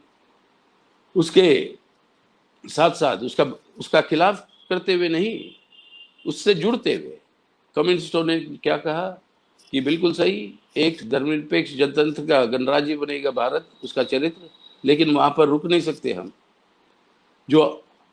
जो हमारी जो राजनीतिक आज़ादी हम हासिल करेंगे, उस राजनीतिक आज़ादी को हमें हर इंसान की आर्थिक आज़ादी में बदलना है। और वो आर्थिक आज़ादी में बदलना है तो हमें आज़ादी के समय लक्ष्य पूरा हो गया उस तरीके से रुक नहीं सकते, हमें आगे बढ़ना है समाजवाद की ओर। जब तक ये आर्थिक आज़ादी के रूप में और सामाजिक आज़ादी के रूप में हम नहीं बदलते ये राजनीतिक आज़ादी, और इसको बदलना है तो समाजवाद की ओर हमें चलना होगा। अगर ये रास्ता अगर हम नहीं अपनाएंगे सही ढंग से, तो यही धर्मनिरपेक्ष जनतंत्र का गणराज्य जो है वही अस्थिरता में फंस जाएगी। और वही बात आज सामने आ रही है खुले रूप से। वो चेतावनी उस समय जो दी थी, जो संघर्ष हमने उस समय कर रहे थे। बाबा साहेब अम्बेडकर के साथ कई सारे बहस हुए कम्युनिस्टों की, लेकिन कई सारे सवालों पर हमारे विचार भी बहुत नजदीकी से मिलते रहे। और इस सवाल पे खास तौर से बाबा साहेब अम्बेडकर ने कहा क्या था, यही संविधान को पेश करते हुए, इसका मसौदा पेश करते हुए, इसको स्वीकार करने के लिए पेश करते हुए उस समय कॉन्स्टिट्यूएंट असेंबली के सामने, पार्लियामेंट के सामने उन्होंने क्या कहा, चेतावनी दी, जो राजनीतिक ढांचा हमने बनाया, बड़े कृषि करके हमने ये जो ढांचा बनाया, जहाँ पर हम हर इंसान को, उन दिनों में ये बहुत बड़ी क्रांतिकारी बात थी दुनिया में कि हर व्यक्ति को, महिला हो या पुरुष, दलित हो या ब्राह्मण, गरीब हो या अमीर, सबको एक वोट की अधिकार दिए हैं और हर वोट का एक मूल्य बराबर है। हर व्यक्ति को एक वोट, हर वोट का एक मूल्य। लेकिन बाबा साहब कहते हैं कि हर व्यक्ति का एक मूल्य की परिस्थिति जब तक हम स्थापित नहीं करेंगे, ये सामाजिक और आर्थिक विरोधाभास जो अपने देश में है, उसका हल हम जल्द से जल्द नहीं करेंगे, ये राजनीतिक ढांचा ही खतरे में पड़ जाएगा। और वही बात आज अफसोस की बात है कि इतने क्रूरता के साथ सामने आ रही है आज के हमारे इस सरकार के एजेंडे को देखते हुए। यानी इन तीनों के ये दोनों जो व्यू थे, इसके भिन्न एक तीसरा पैदा हुआ जिसके जुड़वे भाई थे। उनका कहना था कि स्वतंत्र भारत का चरित्र जो है लोगों के धर्म के धार्मिक आधार पर तय होगा। और इससे पैदा हुआ कि एक ही भारत के अंदर दो देश है, एक इस्लामिक देश और एक हिंदू राष्ट्र। और मोहम्मद अली जिन्ना के इंडियन मुस्लिम लीग के चलते हुए, वो मुस्लिम लीग के चलते हुए इस्लामिक देश की बात उन्होंने कही। और उनसे भी पहले 2 साल पहले सावरकर साहब ने देश के अंदर, ये भारत के अंदर दो देश है, इस बात की 2 नेशन थियरी की जो पहले पेश करने वाले वो थे सावरकर, जो हिंदू महासभा के अध्यक्ष हुआ करते। और हिंदू महासभा के अध्यक्ष ही भाषण में उन्होंने ये बात कहा कि भारत के अंदर 2 देश है, एक मुसलमान और एक हिंदू। और इसी बात को जिन्ना साहब उठाते 2 साल बाद, और उसके लेकर ये 2 नेशन थियरी या 2 देशों की सवाल पैदा होता है। और अफसोस की बात है, इतिहास ये प्रमाणित करता है कि उसके चलते हुए देश का बंटवारा होता है, इस्लामिक रिपब्लिक ऑफ पाकिस्तान बनता है ब्रिटिश हुकूमत की बहुत बड़ी योगदान से। वो चाहते थे बंटवारा हो, अस्थिरता हो अपने प्रांत में, जिसका फायदा उनको भविष्य में मिले। वो भविष्य लेते रहे हैं वो फायदा, और आज तक उसके घाव जो है हमें भरने पड़ रहे हैं। आज तक इस सांप्रदायिक जहर जो उसने फैलाया इस बंटवारे के चलते हुए, वो आज तक हमें इससे भुगतना पड़ रहा है।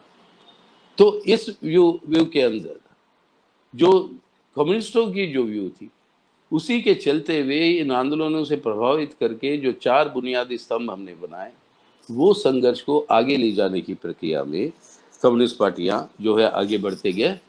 और इसलिए आज के दिन जब ये दुष्प्रचार चलता है अपने आरएसएस और बीजेपी की तरफ से कि गद्दारी की कम्युनिस्टों ने राष्ट्रीय आंदोलन का, अरे जिन लोगों का कोई योगदान नहीं है राष्ट्रीय आंदोलन में, कोई उन्होंने कोई उनका कोई भी योगदान नहीं है, उल्टा कई सारी जगहों पर ब्रिटिश हुकूमत का साथ दिया, वो ये आरोप हम पे लगाते हैं। खासतौर से 1942 के सवाल को लेकर हम कई बार उनसे, भाई कई सारे पहलू है इसके अंदर जा सकते हैं, इन सबको छोड़िए, एक ही बात मैं कहूँ आपको आज कि 1942 की जो क्विट इंडिया मूवमेंट थी, भारत छोड़ो आंदोलन था, उस भारत छोड़ो आंदोलन का 50वीं सालगिरह 1992 में होती है।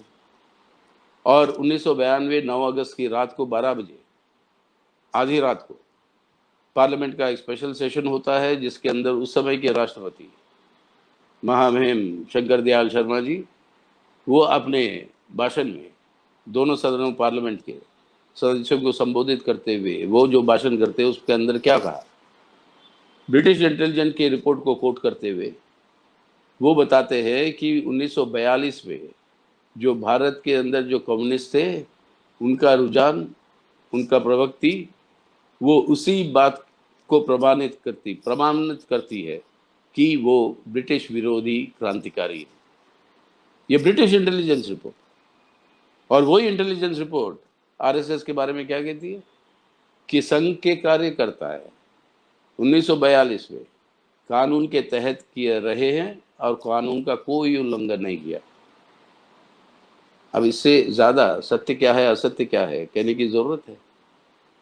खैर छोड़िए इस सभी दुष्प्रचारों में, लेकिन अब सवाल ये होता है, इतनी बड़ी योगदान के बाद, इतनी बड़ी प्रभावित करने के बाद देश के अंदर एक आधुनिक भारत के निर्माण और उसकी संविधान की रचना में जो कम्युनिस्टों के नेतृत्व में हुए जितने बड़े बड़े संघर्ष जो हुए, उसका जो प्रभाव जो पड़ा, वो प्रभाव जो मैं बता रहा था ये चारों बुनियादी स्तंभों के बारे में, इसके बावजूद कई सारे अपने कॉमरेड ही, बाकी लोगों से क्या कहना, अपने कॉमरेड ही ये सवाल पूछते हैं कि कॉमरेड इतने 100 सालों के बाद भी समाजवाद क्यों नहीं हासिल कर पाए।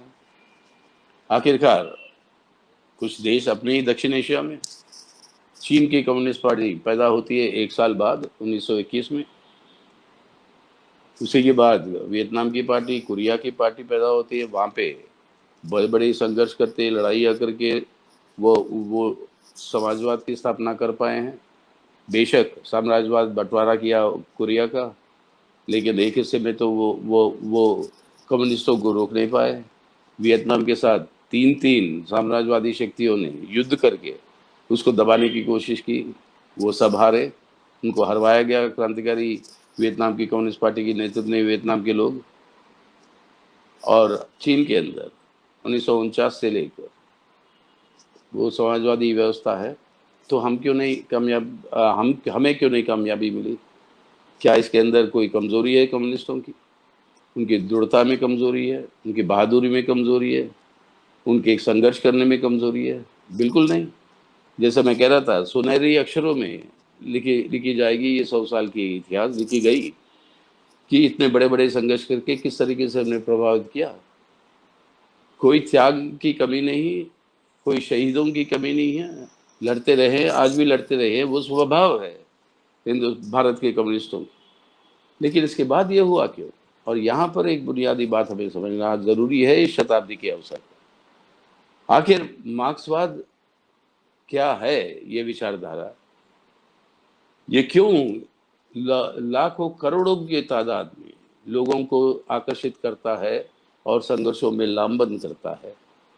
इस बात को, इस सवाल के जवाब में कॉमरेड लेनिन ने हमें कहा ये इसलिए करता है क्योंकि एकमात्र सिद्धांत है, एकमात्र फलसफा है, फिलॉसफी है जो 2 गुणों को मिलाता है। एक वो वैज्ञानिक है, संपूर्ण तरीके से वैज्ञानिक, दूसरी ओर वो संपूर्ण तरीके से क्रांतिकारी है, मानव मुक्ति का विचारधारा।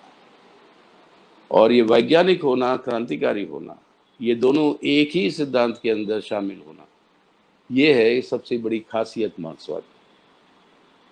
अब जब वैज्ञानिक आधार को नजरअंदाज करके सिर्फ क्रांतिकारी आधार को हम जो है आगे करने की कोशिश करेंगे, एक वामपंथी भटकाव के शिकार होंगे जो ठोस परिस्थितियां उसको नहीं समझ पाते। सिर्फ ठोस परिस्थितियों को समझते समझते किताबों की तादाद पर मार्क्सवाद को समझने की कोशिश करें और क्रांतिकारी आंदोलन को नजरअंदाज करें, तो आप दक्षिणपंथी शिकार बनते। इन दोनों खतरों से बचना ये एक बहुत बड़ा कर्तव्य है। और जिस तरीके की विविधता हमारे देश में है, जिस तरीके की बात हम पहले कर चुके हैं, अपने देश की जो ठोस परिस्थिति है, इसको लेकर इस तरीके की गलतियां हुई हमारे आंदोलन। और दूसरी बात जो मुख्य रूप से जो समझना है कि ये जो बात वैज्ञानिक और क्रांतिकारी को उसके जुड़ाव में क्या आधार है? आधार है ठोस परिस्थितियों का ठोस विश्लेषण। जब ठोस परिस्थितियों को सही ढंग से समझते नहीं, गलतियां होगी। सही ढंग से समझते हुए भी अगर विश्लेषण गलत होगी तो गलतियां होगी। और इस तरीके से कई सारी गलतियां हमारे कम्युनिस्ट आंदोलन में हुए हैं और कई सारे भटकाव हुए हैं। आप सभी जानते हैं सबसे बड़ी लड़ाइयाँ ये दोनों दक्षिणपंथी और वामपंथी भटकाव के खिलाफ सबसे बड़े बड़े लड़ाइयाँ जो लड़ी गई आपके बंगाल के ज़मीन पर और अपनी कम्युनिस्ट पार्टी और ख़ासतौर से मार्क्सवादी कम्युनिस्ट पार्टी जो बाद में बनी थी उसकी तरफ से ये लड़ाई को जो जिस तरीके से हमने करना पड़ा, उस लड़ाई के आधार पर हमें प्रमाणित करनी पड़ी थी कि भारत की क्रांति का दिशा भारत का ठोस परिस्थितियों के आधार पर, ठोस विश्लेषण के आधार पर तय होगा। ना कि जैसे एक तथ्य कह रहा था कि भारत के अंदर क्रांति वो रूस के अंदर क्रांति की नकल होगी, या दूसरी ओर से जो कह रहे थे कि चीन की क्रांति की नकल होगी। मार्क्सवादी कम्युनिस्ट पार्टी के हम लोग जो बने थे तब क्या कहा था, नहीं, भारत की क्रांति की दिशा निर्देश भारत की ठोस परिस्थितियों की ठोस विश्लेषण के आधार पर होगी और उसके बाद सही रास्ते पे हम पहुंच पाए। लेकिन इसके अंदर जो भी अब इस अनुभव से जो भी प्रक्रिया हुई, उसे जो राष्ट्रीय मुक्ति आंदोलन का नेतृत्व जैसे चीन में, वियतनाम में या कोरिया में जो कम्युनिस्ट के हाथों में आई थी, उस तरीके की वो अपने हाथ में यहाँ पर लेने में ये दिक्कतें थी। ये है कारण। इसके अंदर कोई त्याग की कमी नहीं है, कोई बहादुरी की कमी नहीं है। लेकिन इसके बावजूद आज के दिन अगर आप देखेंगे तो जो चुनौतियां हमारे सामने हैं, जो बुनियादी चार बातें जो मैं आपके सामने रख रहा था, उस बुनियादी चार बातों के चार बुनियादी स्तंभ जो है हमारे संविधान के, इन चारों के चारों स्तंभ के ऊपर एक बहुत बड़ा हमला है। और ये जाहिर है क्योंकि 1947 में जब आरएसएस का जो व्यू था, वो सिद्धांत था, जो समझ थी, उसको राष्ट्रीय आंदोलन ने ठुकरा दिया। और जब पाकिस्तान बन भी गया तब भी यहाँ पर हिंदू राष्ट्र ना बनने के लिए राष्ट्रीय आंदोलन और महात्मा गांधी उस समय के नेतृत्व में, जवाहरलाल नेहरू और बाकी जितने भी नेताएं थे, वो सभी लोग, और खास तौर पे सुभाष चंद्र बोस, और वो एकमात्र कांग्रेस के अध्यक्ष रहे हैं सुभाष चंद्र बोस, जिन्होंने पाबंदी लगाई थी कि कांग्रेस का जो सदस्य होगा वो हिंदू महासभा का सदस्य एक ही समय पर नहीं हो सकता, डबल मेंबरशिप नहीं होगी, वो एकमात्र ही थे। तो ऐसे लोग जो है अपने देश के अंदर इस धर्मनिरपेक्ष जनतंत्र की गणराज को मजबूत करने के लिए जो अपनी योगदान जो की है, वो जीता वो बात।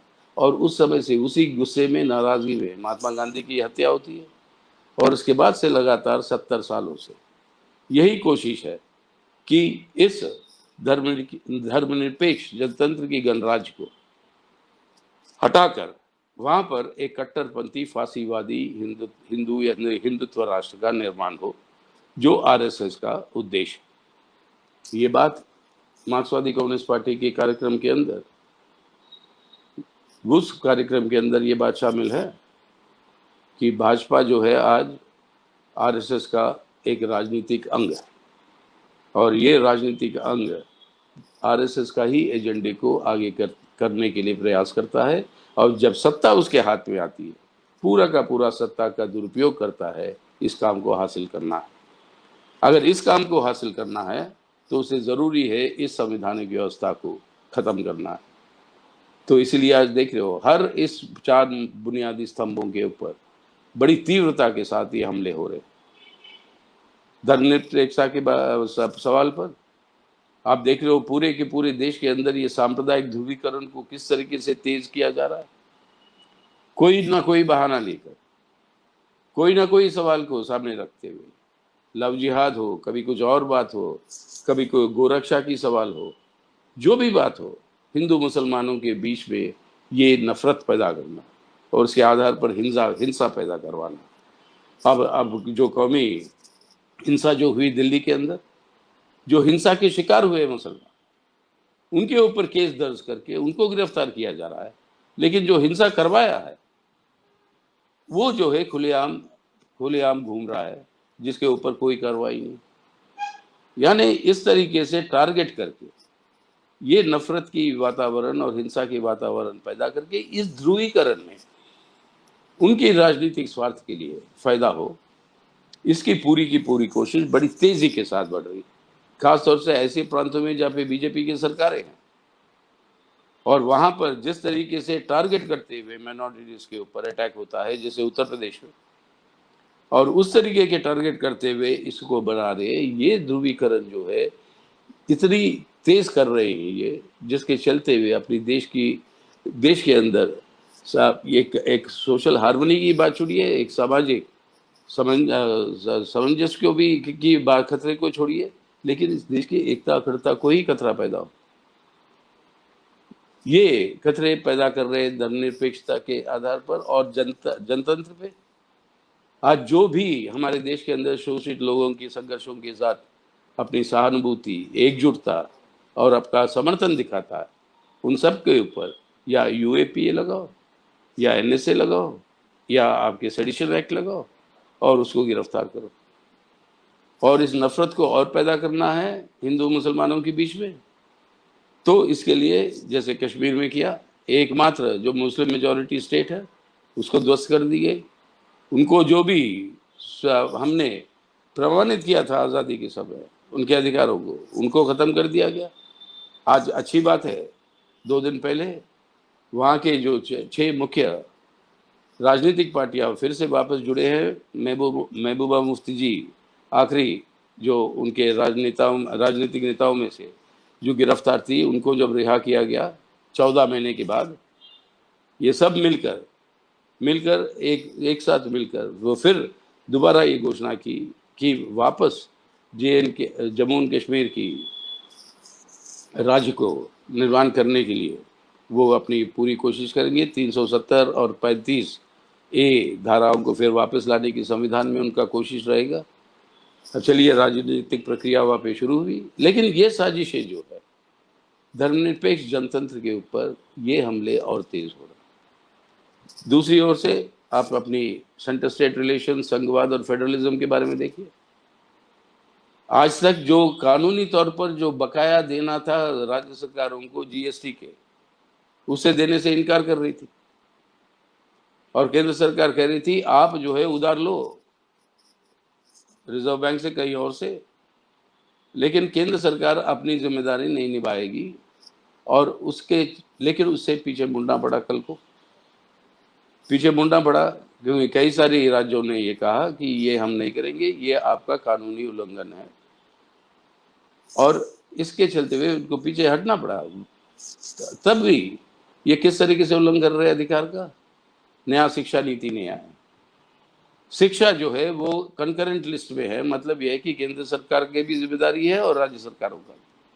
राज्य सरकारों को नजरअंदाज करके ये शिक्षा नीति लागू की जाती। आपके कानून ले आते हैं कृषि के बारे में।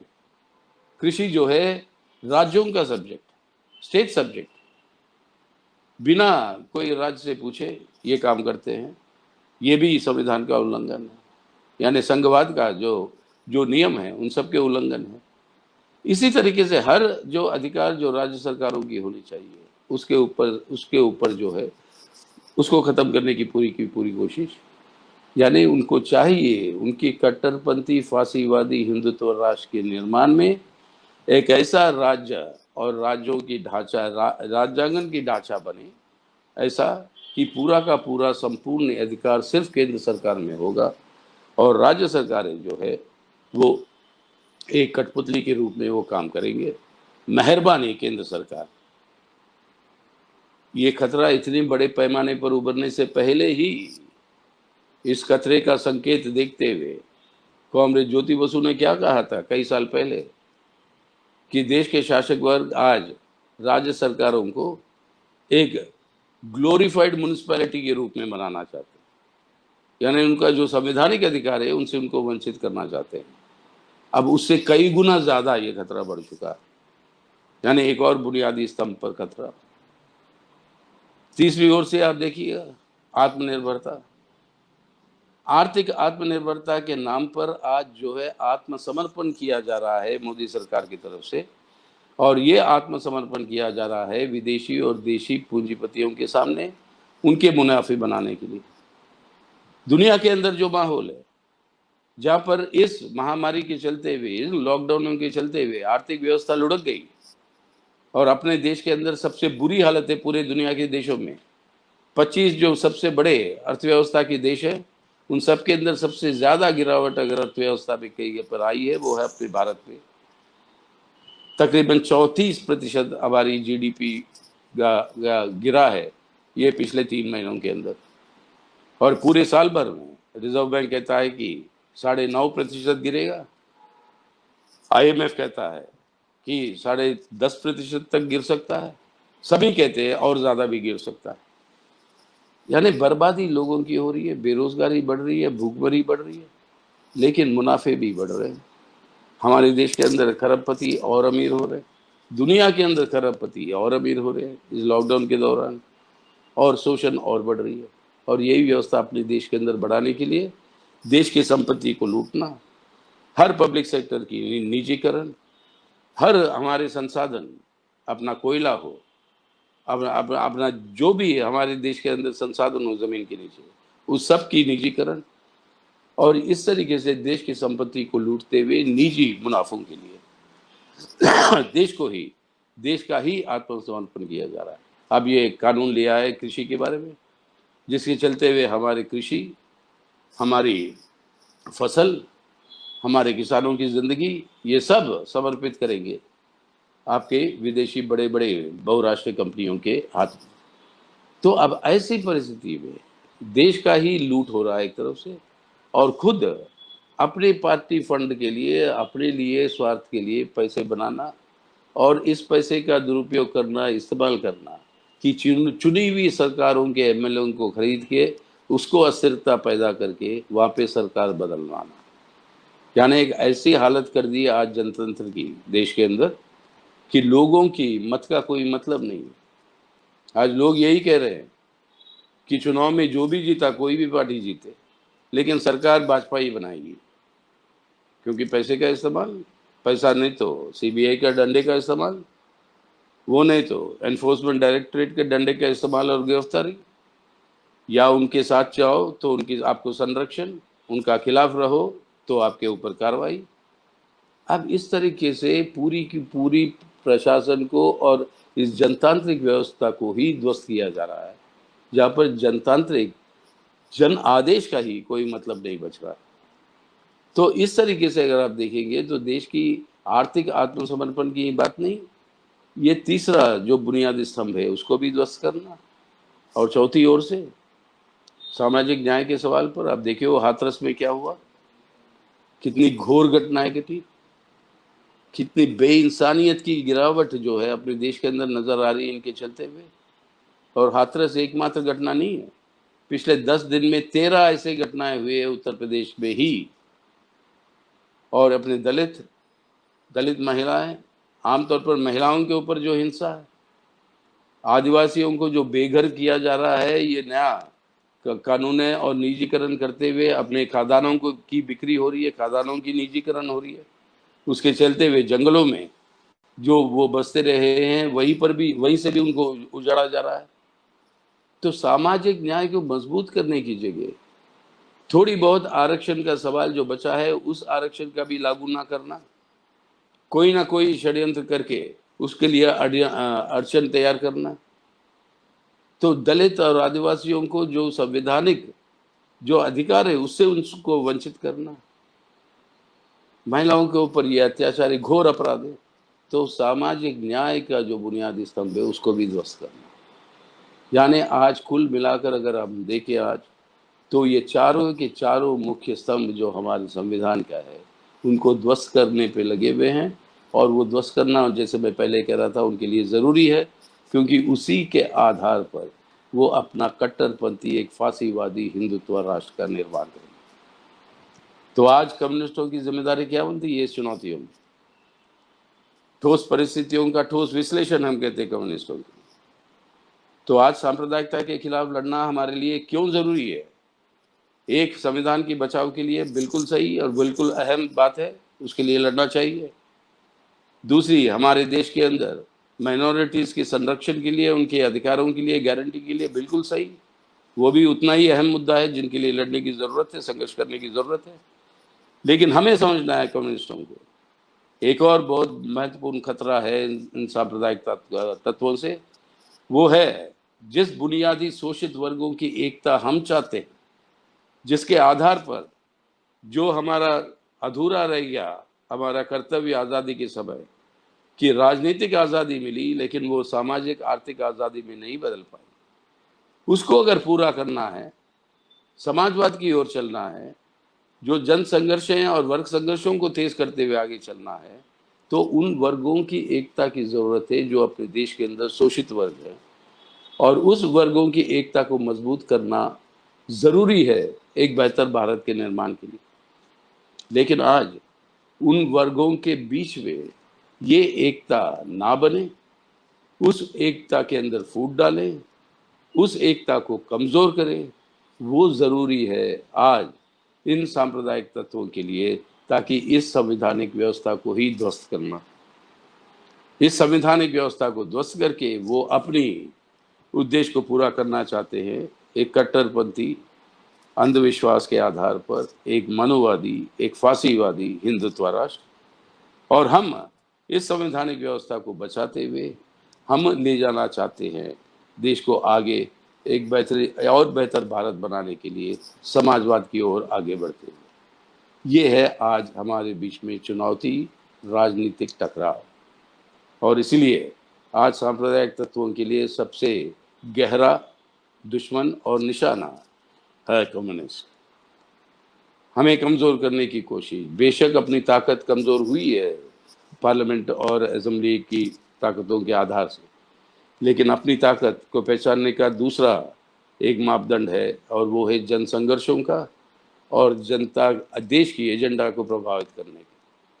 और इस मापदंड के अनुसार अगर आप तुलना करेंगे तो आज के दिन कम्युनिस्ट आंदोलन ही, मार्क्सवादी कम्युनिस्ट पार्टी के नेतृत्व में ही, कि आज के दिन ये संभव हो रहा है कि जितने भी ताकतें आज भाजपा के विरोध में हैं, इन सबको एकजुट करते हुए, जैसे अभी बिहार में महागठबंधन हुआ, जैसे तमिलनाडु में आगे को वो गठबंधन हुआ जो अभी आगे भी चलेगा, इनको भाजपा को और उनके जो सांप्रदायिक तत्वों को सत्ता से अलग रखना वो बहुत ज़रूरी है आज, ताकि इस खतरे से भारत को बचाना है आज, ताकि आने वाले दिनों में एक बेहतर भारत का निर्माण हो।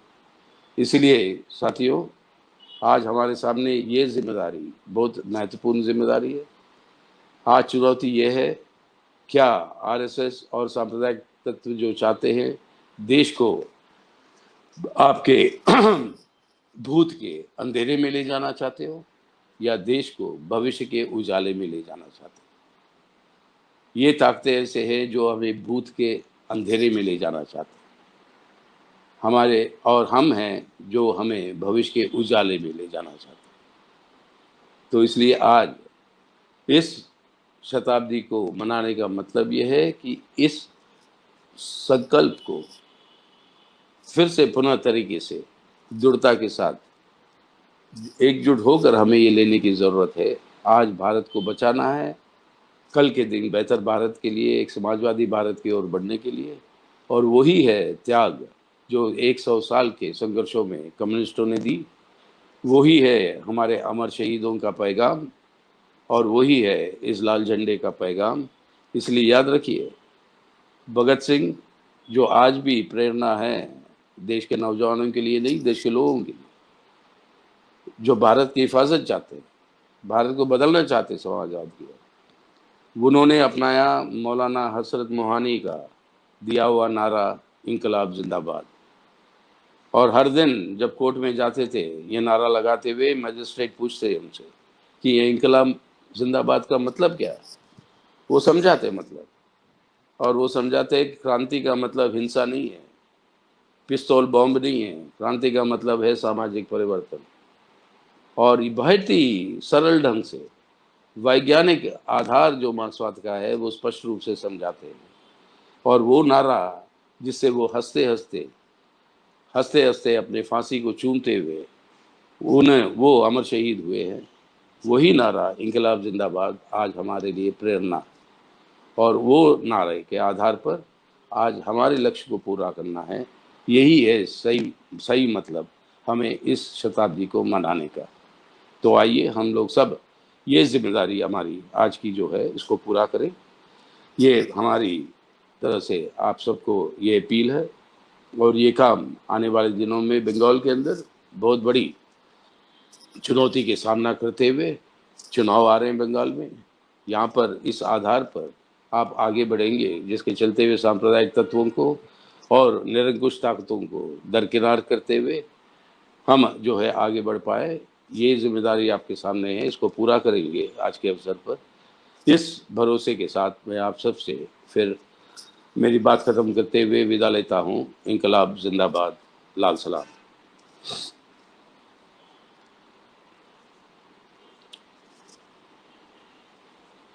भारत की कम्युनिस्ट पार्टी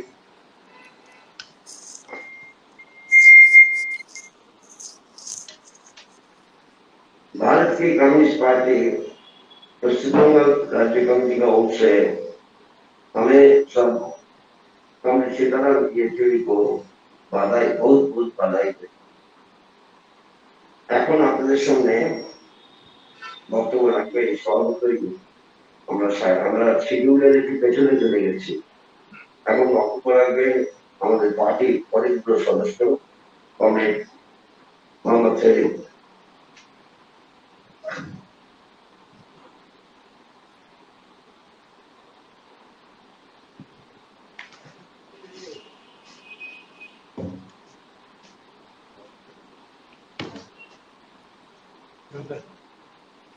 কংগ্রেস সভাপতি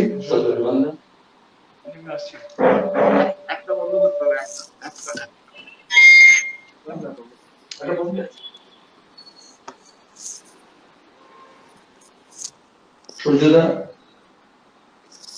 পার্টি 100 বছরের পূর্তি অনুষ্ঠানে প্রাথমিক দিকে বিষয়টা বলেন এবং সীতারাম ইয়েচুরি বিস্তারিত ভাবে আমাদের অবস্থান, আমাদের কর্মকাণ্ড এবং আজকের দিনের চ্যালেঞ্জ এগুলোকে বলেছেন।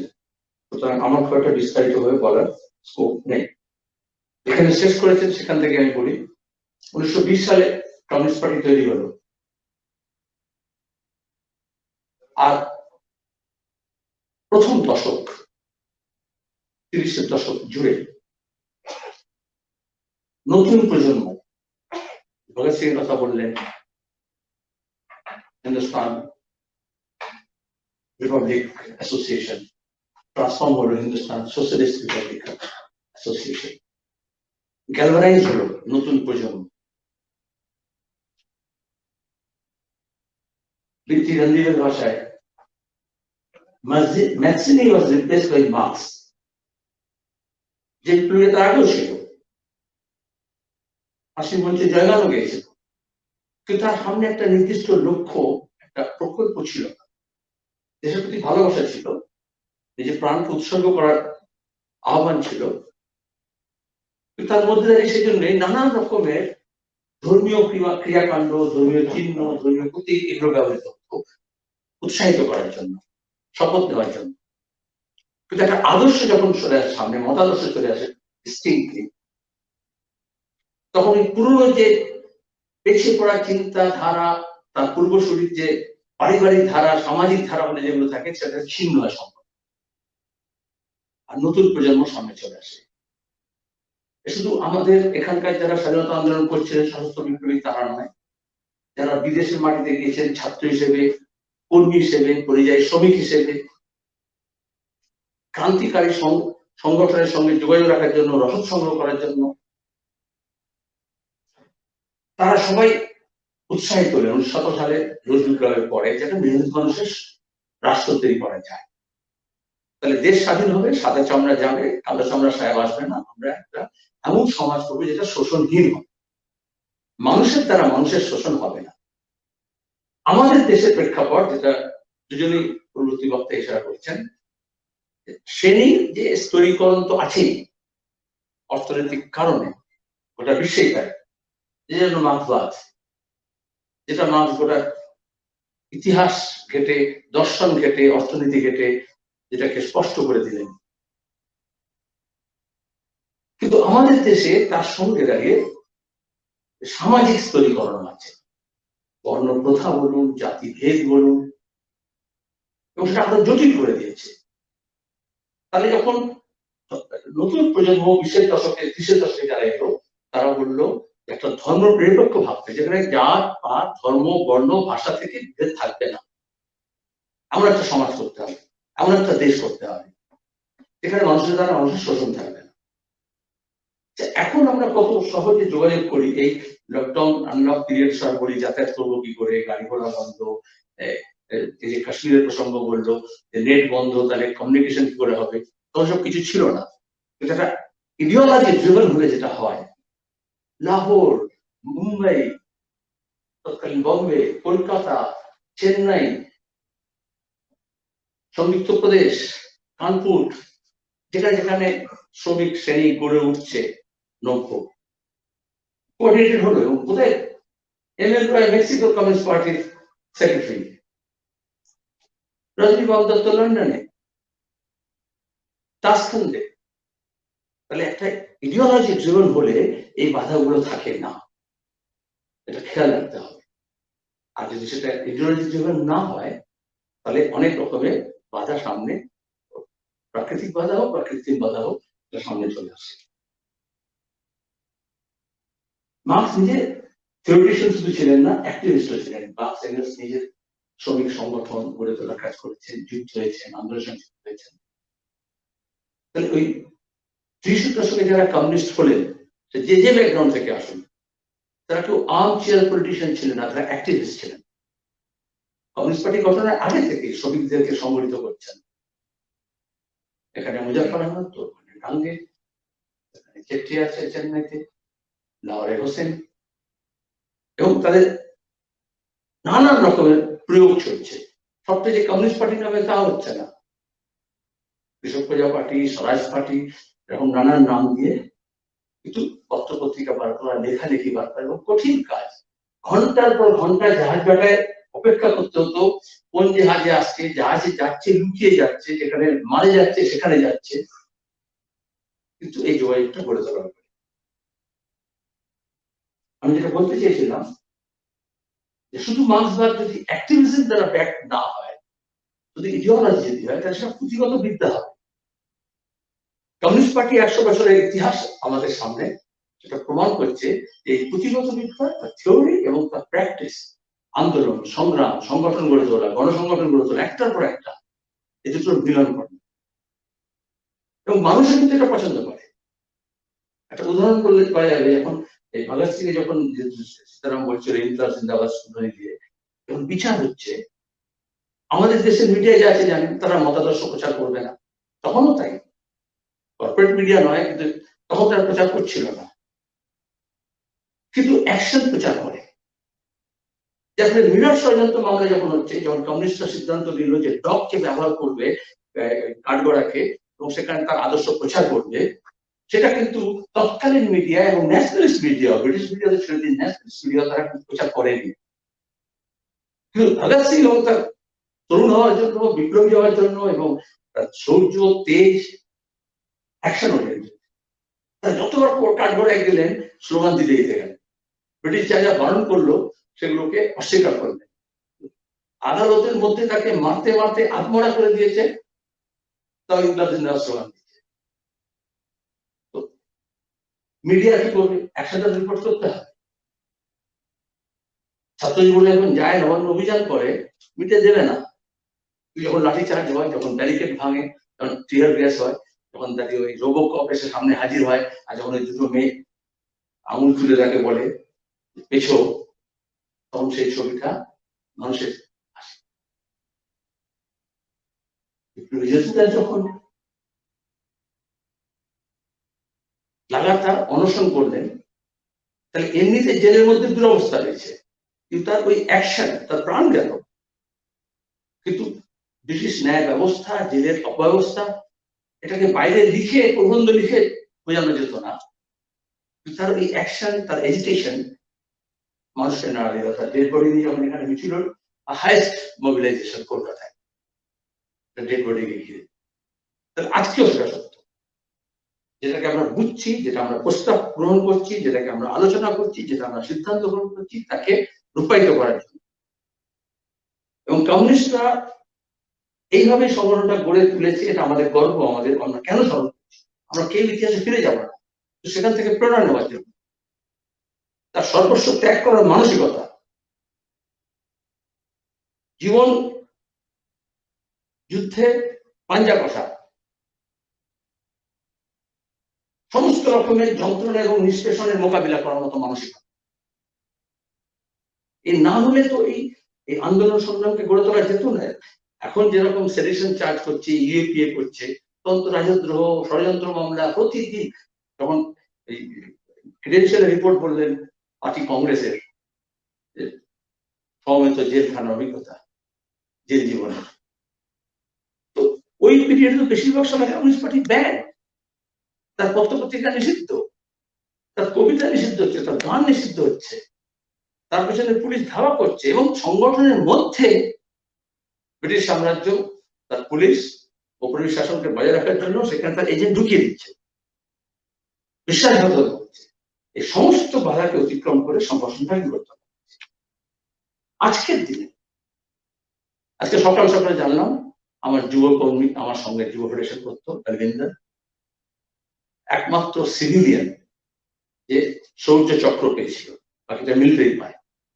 40 বার তার উপরে জীবনের উপর অ্যাটাক হয়েছে 90 সালে খালিস্তানিদের। আজকে 30 বছর পরে তাকে শহীদ করে খালিস্তান। তাহলে আমরা যখন বলি ধর্ম এবং রাজনীতি আলাদা করতে হবে, ধর্মভিত্তিক রাজনীতি, এটা হিন্দুত্ব, ইসলাম, খ্রিস্টান, শিখ বলে নয়। কমিউনিস্ট পার্টি গোড়া থেকে এটা বুঝেছে যে ধর্ম, ধর্মীয় চিহ্ন, ধর্মীয় প্রতীককে ব্যবহার করে আসলে আমাদের দেশের মানুষের ঐক্যকে গড়ে তোলা যাবে না। অনেকে মনে করেন ধর্মের নামে অখণ্ড ভারত হবে, হিন্দুত্বের নামে হবে, হিন্দু ধর্মের নামে হয় না। তাই হতো আজকে প্যালেস্টাইনের বিরুদ্ধে ইসরায়েল আর সৌদি আরবিয়া, ইসরায়েল আর ইউএই তা চুক্তি করতো না। ধর্ম তো এক, ধর্ম দিয়ে যতটা ঐক্য হয়েছে তাতে অনেক অনেক অনেক হয়েছে। তাও আমরা প্রথম থেকে বলেছি এবং এখনো তাই বলছি, ধর্ম থাক ধর্মের জায়গায়, কিন্তু ধর্মের মোহ যারা এসে যারা করে কাজ গেছে, মারে আর শুধু মরে। ধর্মের মোহ যারা এসে ধরে, অন্ধ সেজন মারে আর শুধু মরে। আজকের দিনে যে রিক্সা নিয়ে আমরা দেখি,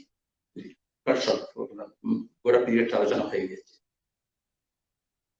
সেই দিন কমিউনিস্টরা বলেছিল ঔপনিবেশিক শাসনের বিরুদ্ধে লড়াই এবং সামন্ত প্রভুদের বিরুদ্ধে লড়াই। কারণ ইংরেজ শাসন ইংরেজরা এসে করেনি, তারা এখানে জমিদারি সিস্টেমটা করেছিল, তার উপর দাঁড়িয়ে তারা খাজনা আদায় শুধু নয়, তার যে শোষকের শাসনের যে যন্ত্র আছে, যে বেড়াজালটা আছে, সেটা তাদের দ্বারা তারা ইমপ্লিমেন্ট করা। তাহলে যে কৃষি সম্পর্ক, কমিউনিস্টরা বললো লাঙল যার জমি তার, আর তবে এই অংশগ্রহণটা হলো কৃষকদের, শ্রমিকদের, শ্রমজীবী মানুষের, মেহনতি মানুষের। তার আগে শিক্ষিত অংশ পিটিশন করছে, ডোমিনিয়ন স্টেটাস হবে কিনা সে নিয়ে তর্ক করছে। কিন্তু যে কমিউনিস্টরা যখন বললো 21 সালে যে পূর্ণাঙ্গ স্বাধীনতা, আজাদি কামেল, পূর্ণ স্বরাজ, তার শুধু কথার কথা না, তাহলে কি হবে, তাহলে তো সমাজটা কি হবে, দেশটা কি হবে, তার জন্য পেছনে 1 দশকের লড়াই হলো। তারপরে মহাধিবেশনে স্বীকার করা হলো কংগ্রেসের। তো এই 10 বছর ধরে ইনকলাব জিন্দাবাদ ধ্বনি যেমন রণধ্বনিতে পরিণত হলো, গ্যালভানাইজ করলো ইয়াঙ্গার জেনারেশনকে, তেমনি কৃষক বুঝলো, শ্রমিক বুঝলো, ক্ষুধার্ত শিশু সায়না স্বরাজ, এক মুঠো ভাত একটু নুন, ক্ষুধার বিরুদ্ধে, স্বাস্থ্যের দাবিতে, বাসস্থানের দাবিতে, জমির দাবিতে এই লড়াইটা হবে। এটাকে ট্রান্সলেট করা, এটা হচ্ছে কমিউনিস্ট পার্টি এবং তার গণসংগঠনের কাজ। সাধারণ একজন শ্রমিক, সাধারণ এক কৃষকের কাছে এটা হচ্ছে একটা বিমূর্ত ধারণা, দেশ স্বাধীন হবে। তাকে মুক্ত করে তোলা হচ্ছে আমার আন্দোলন সংগ্রামের কাজ।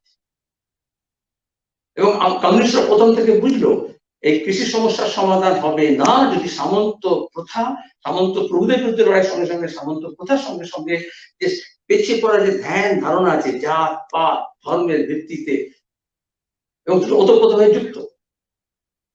আজকে যখন নতুন করে কর্পোরেট পুঁজি কৃষিতে আইনসম্মতভাবে অনুপ্রবেশ না প্রবেশ করছে, দেশের সরকার যখন আইন করে কৃষিটাকে, কৃষকটাকে, কৃষি জমিটাকে, কৃষি ফসলটাকে, ফসলের অধিকারটাকে, ফসলের দাম নির্ধারণটাকে সবটা তুলে দিচ্ছে কর্পোরেট পুঁজির হাতে, আর তখন আমরা হাতরাস কাণ্ড করি। আবার উল্টো দিকে পাঞ্জাবে কেন খালিস্তানিকে আবার চাগার যুদ্ধ হচ্ছে, কেন কমিউনিস্ট হচ্ছে? এই মুহূর্তে রিলায়েন্সের সমস্ত পেট্রোল পাম্প গুলো পাঞ্জাবের কৃষকরা দখল করে নিচ্ছে, চলতে দেবে না। মোদী সরকার যার কাছ থেকে কর্পোরেট পুঁজি নিয়েছিল ওই বন্ডের নামে করে, ইলেকশনের সময় সেই আদানির মোগা, যেটা সবচেয়ে বড় কৃষি মন্ডি, সেখানে সে হাজার হাজার একরে গোডাউনটাকে দিয়ে দিল আদানির হাতে। আর আদানি সেখানে সাইলো তৈরি করলো। আমাদের কলকাতার লোকেরা বুঝবে, ওরা দেশের লোককে মুক্ত করে সাইলো বোঝানো যাচ্ছে। যখন PL-40 গম আসতো কলকাতা বন্দরে, এখনো সেখানে দেখি, আগে দেখতে এরকম 3টে গোল গোল জমার মতো সিলভার কালারের ওইসব থাকতো 3টে সাইলো, যেখানে দাঁড়িয়ে সরাসরি জাহাজ থেকে গম নামবে এবং সরাসরি বাগানে চলে যাবে, বস্তা টস্তা করার দরকার হবে।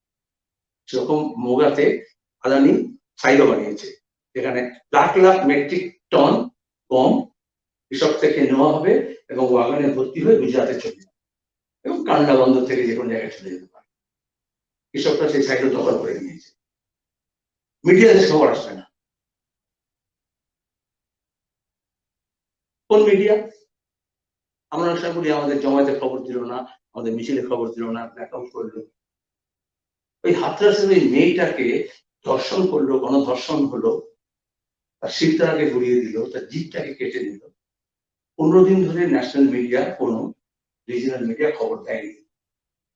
সোশ্যাল মিডিয়া থেকে খবরটা যখন বারবার রিপিট করা হচ্ছে, টুইটারে টুইট করা হচ্ছে, তখন যখন হইচই আরম্ভ হয়ে গেল, দুজন সাংবাদিক মেইনলাইন মিডিয়ার সে তারা পার্সু করতে আরম্ভ করলো। তারপরে খবর, তাহলে শিরদারা তুলে নিয়েছিলেন মেয়েটার। তার আগে তো আমাদের যে সংবাদ মাধ্যম, আমাদের যে গণতান্ত্রিক কাঠামো, তার সিদ্ধান্ত ভেঙে দিচ্ছে। জিতটা তো পেরেছিল মেয়েটার। কিন্তু যারা প্রতিবাদ করবে, যারা লিখবে, জিতটা তাদের কেটে রেখে দিয়েছে। আমাদের রাজ্যে আমরা দেখতে পাচ্ছি না, একই কাণ্ড আমরা দেখিনি। এবং এই জন্যই দাঁড়িয়ে যেমন আমাদের কমিউনিস্টদের অর্থনীতির বিকল্প দরকার, রাজনীতির বিকল্প দরকার, সামাজিক কাঠামোর বিকল্প দরকার, তেমনি এই প্রচারটা যে নিয়ে যাবে, মেসেজটা যে নিয়ে যাবে, সেই মেসেঞ্জার দরকার। আর মেসেজ নিয়ে যাওয়ার টেকনোলজি ওদের নেই। এটা মনে রাখবেন, কেউ মনে করেন এই তো হাতাশে এবার খুব প্রচার হচ্ছে। কখন হচ্ছে? যখন রিয়া চক্রবর্তী আর রাজপুত এর গল্পটা ব্লাস্ট করে গেল। তার আগে কোনোদিন উড়ে চালাচ্ছি সুশান্ত সিং রাজপুতের, যেমন বললো না, আত্মহত্যা হয়েছে, সঙ্গে সঙ্গে বললো হাতাশ। কারণ ওই সময় কৃষি বিল বিরোধিতায় গোটা দেশের উত্তর ভারতের কৃষকদের যে উত্তাল আন্দোলন, সেখান থেকে নেগেটিভটাকে চেঞ্জ। ওরাই ঠিক করে দেবে। প্রতিদিন হেডলাইন ম্যানেজমেন্ট করা হচ্ছে।